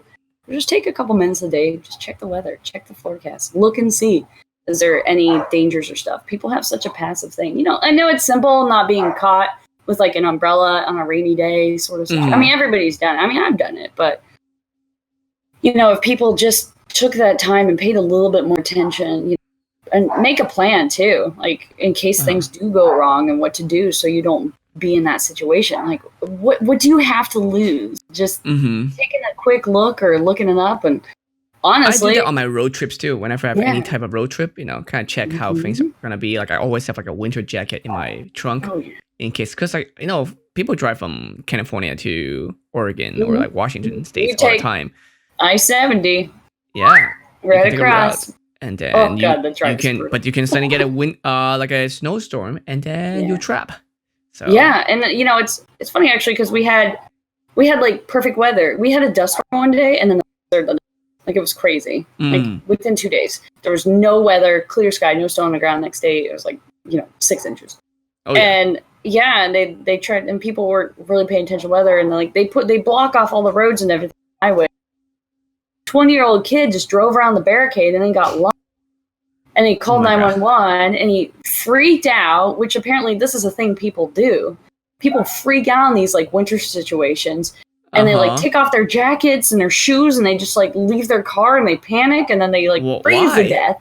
I don't know. Like they found the kid, thank goodness, they found him like he was on the verge of death with him, and he had no jacket on, no winter. He like took off his jacket and his shoes, and like what? You know, like people like will go crazy and do crazy shit in winter weather, and it's really weird. I'm actually better in the wind, like when I'm doing things, like, let's say work gigs. I'm better dealing with cold and hot. Cause it's more like because it's more fight or flight instinct for me when it's cold. Cause I would talk to myself like, Martin, you have to move. If you don't move, you will die. Yeah. So I will force myself to move, and in hot I'm just like slowly melting away. But I cold, know. like, move, Martin, move, like, or else you will die. And that kind of really forced me to like be alive. But yeah, no, someone was right in chat. Like that's a stage of hyperthermia. Like you do go crazy because actually you feel really warm. Yeah, it's like a pure manic state, and you just because your body tries to feel warm up. Yeah, it's so weird.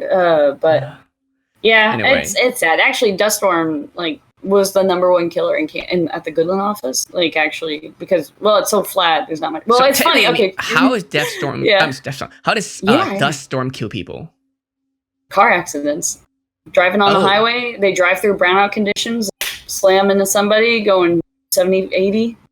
Bam. You know, they not naturally go much slower once they see. Think because people are supposed to slow down to like 35 miles per hour. Usually when you're in fog or something heavy. Yeah. What we tell people now is actually our stuff for like dense fog and dust storm.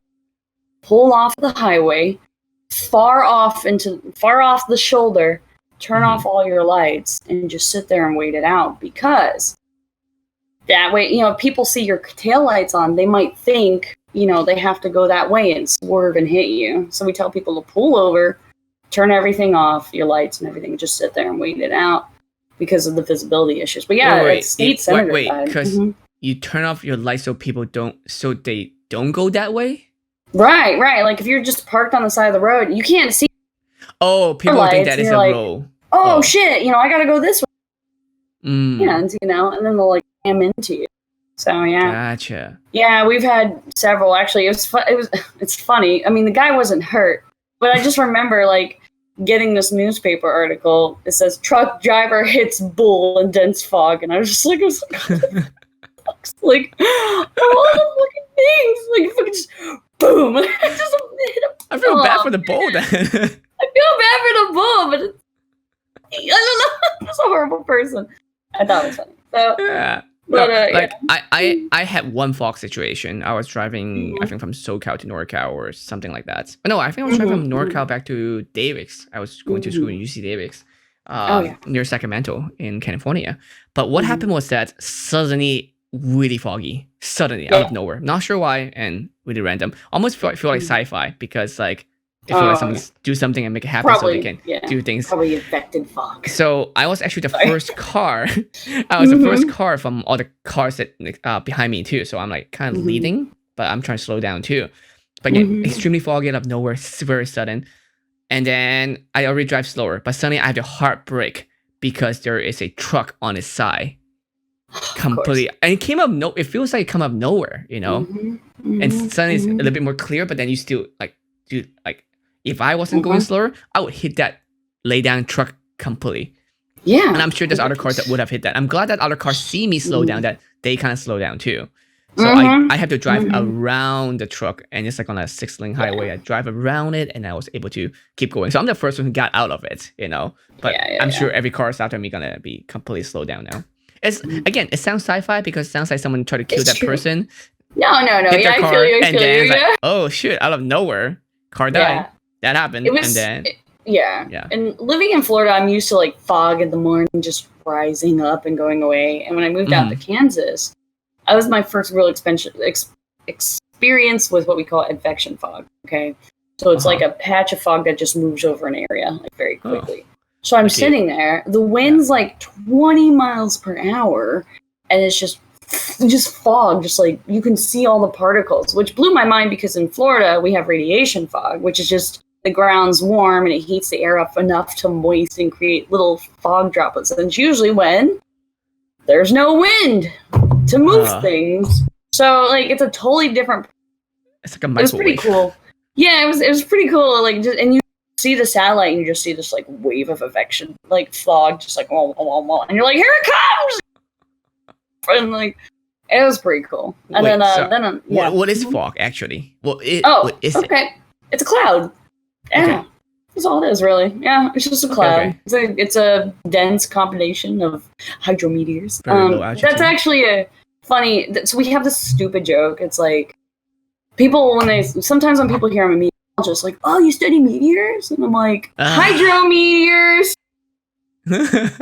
and they're like, what? That's like our joke.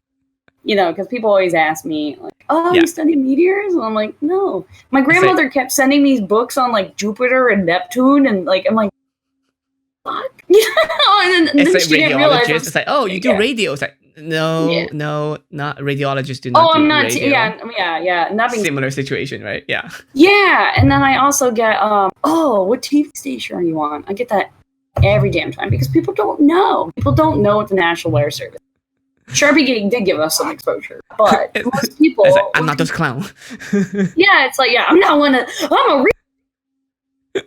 Pinocchio, like, I'm a real, I'm a real meteorologist. I joke, but I have several friends who are actually degree certified meteorologists. Yeah. Again, just good actors, bad actors. There's good, there's bad. Actors, yeah. Mm-hmm. Some people, it's a competition. Other people just want to help people. It's like any other industry, like with cosplay too. Some people, they want to make it a competition, or some people just want to do it, have fun, and entertain. Whatever else, I try to combine a lot of the flavors. That's what I do a lot too. I'm trying to like, how can I make this entertaining at the same time? So at least it'll be fun for you, but then you will learn something. Just want you to learn something today. I do have to say though, I miss my crazy. I miss it, but now that I have to deal with like senators and shit, I gotta be back to the normal. You had crazy hair before. Yeah, I remember. Yeah, they don't care. Yeah, and actually, it was a great conversation starter. Yeah, whenever I had to go do storm surveys. In my head, it's like all those like boring people who wear suits. So it's good. They would call and be like, "Can I talk to the girl with the purple hair?" I'm like, "It's green now." Oh, that's cool. The kids loved it too. Yeah, it was definitely. Man, it made talking to kids so much easier. It'd be like, "Why's your hair purple?" I was like, I got in a fight with a unicorn and punched me so hard that my hair turned. That's what my housemate too. My housemate was teaching pre-kindergarten, I think, or something like that. But yeah, she has purple hair, so she was like, "Yeah, I'm friends with the unicorn lady or whatever, and she give you magical power, and I'll share the power of you if you behave, that kind of thing." Yeah, anyway, I might just go back to all to have fun. I probably should. I do it, but. Oh, this has been fun. This has been fun. Dude, appreciate it. It's been, you're actually, it's not a competition, but you are the longest podcast I have so far. Oh, yeah. Sorry. No, I enjoy it. I feel bad because I'm like, oh no, am I keeping her? Like, is she going to be like, dude, you're wasting so much of my time talking about rain and shit. I'll have you know, I took a shower before this and I shaved my legs. I was so ready for this interview. So Me too. I have shaved my legs, but not for this. But I didn't shave my legs for this. I just, felt like shaving my legs. Because I'm turning into a fucking Yeti with quarantine. I'm not gonna lie. Everyone can be, it should be fine. No, but quarantine situation. I have seen. I just saw someone post on Imager yesterday, and she didn't know her husband is having a conference call, but it's minimized, so she didn't know the camera's on, so he was just running around naked. I was actually on a call the other day, and I didn't have my backdrop here. And I had a table right behind me, and my bra's just sitting on it. And I'm sitting there talking with a couple guys. I'm like, nodding, and Ernesto looks, I look over, and there's Besto, and he's like, and I'm like, what? I'm like, excuse me 1 second, gentlemen. And I mute my thing. I'm back. So continue, gentlemen. I don't even know if they noticed, but it was like right there. Big old push-up bra. Like that's a secret. It's a very fun, a very interesting time for all this happening. Yeah. Oh yeah. It's been fun. I've heard children like screaming and dogs, birds, and I was talking to Trish yesterday, and she was saying that her kids sometimes will run in, but like you have to, like, it's understandable because you know my little human is gonna be much more important than what's going on right now. If they're like get a cut or something, it's like, I gotta go. You know, I'll have to send it to you. There's this fantastic article that I read that it's not teleworking. Like, don't be hard on people teleworking because their kids are at home too. It's not a typical telework situation because they're like, you know, no childcare, none of this, none of that. You know, work only and but people have to take care of kids and everything else. You know. So it was a really nice article kind of stressing on the empathy side of like how difficult this is for everybody and completely out of the norm. So I just have 2 feral children, and whenever they jump up on my lap, everybody's like, oh, kitty! You know, we like lose the intention and we all start showing our animals. Like, I saw a post too, they were like, don't apologize if your cat show up. Everyone wants to see the kitty. yeah, it's so true. Every time. We're like, oh, so cute, you know. We're like I summon cats on the stream sometimes too. Like, it's not my cats, but like my housemate have cats, and there's toys I can play with, and they'll instantly show up. But anyway, again, I don't want to keep you. Thank you so much for being on the stream. If people want to find you or like learn more about you, where should they go about to? That's the. I know you're like debating. I'm like eyeballs crisscross. Yeah. If you like my cosplay stuff, I'm Leaping. If you want to check out my cosplay streaming, Leaping Lizard Cosplay. If you want to follow my weather stuff, I really only use Twitter for my weather. That's a WX Lizard, Weather Lizard. So that's my Twitter weather account that everybody can follow. I have no interest in growing my social media for meteorology. God knows I have enough eyes on me already. But my cosplay, feel free to come by. Dude, it's such a weird thing to balance between the two. Yeah. Like, it's that we do, like, it's not that we can't do both, it's that people from the other industry or other worlds don't understand we can do both. And I know within cosplay it can be very easy for people to get in that mindset of like, oh, we're all cosplayers, we all do this. But there's actually other people outside who like are really uncomfortable with that kind of industry. And don't get me started on like lewds, you know, and it's like there's also a big, you know, as we always say, it's like there's nothing against what they do, same for like the adult industry, but it get confusing. It get murky in a way that people don't know what is what.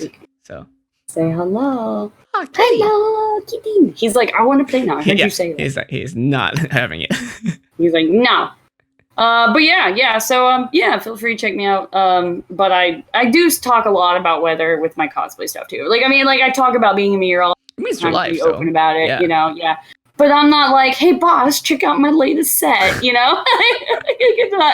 I do keep it kind of, you know, personal because some of my costumes are very conservative and then others are... more revealing.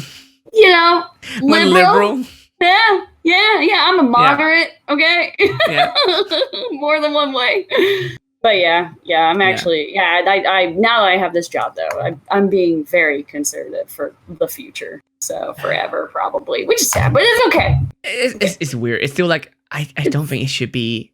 It shouldn't be a taboo. It shouldn't matter.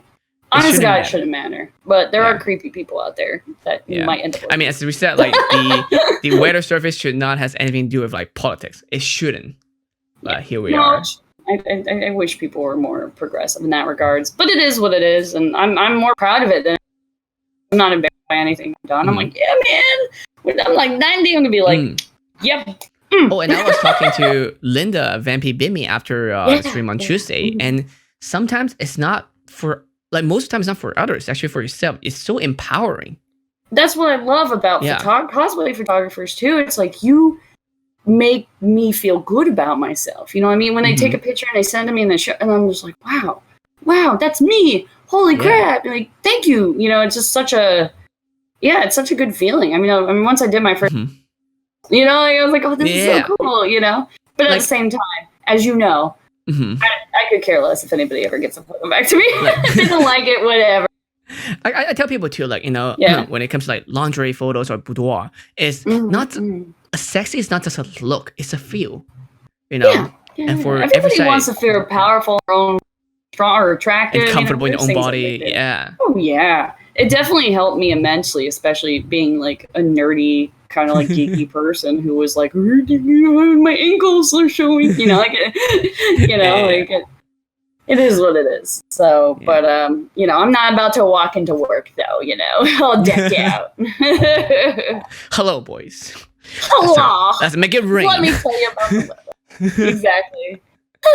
No. All right. I might Well, cross ones. But yeah. thank Thanks you everybody for for watching. watching, listening, or wherever you are. Hopefully, you learned something today because I definitely have, and I had a blast. So yeah, Yeah, thank you so for much for sure. joining. Thank you for following, subbing, or even joining my Patreon and everything. Thank you so much. You can find me on Modern One Photos. No S. Modern One Photo on most things. So come check it out, and I'll see you all next time, guys. Bye.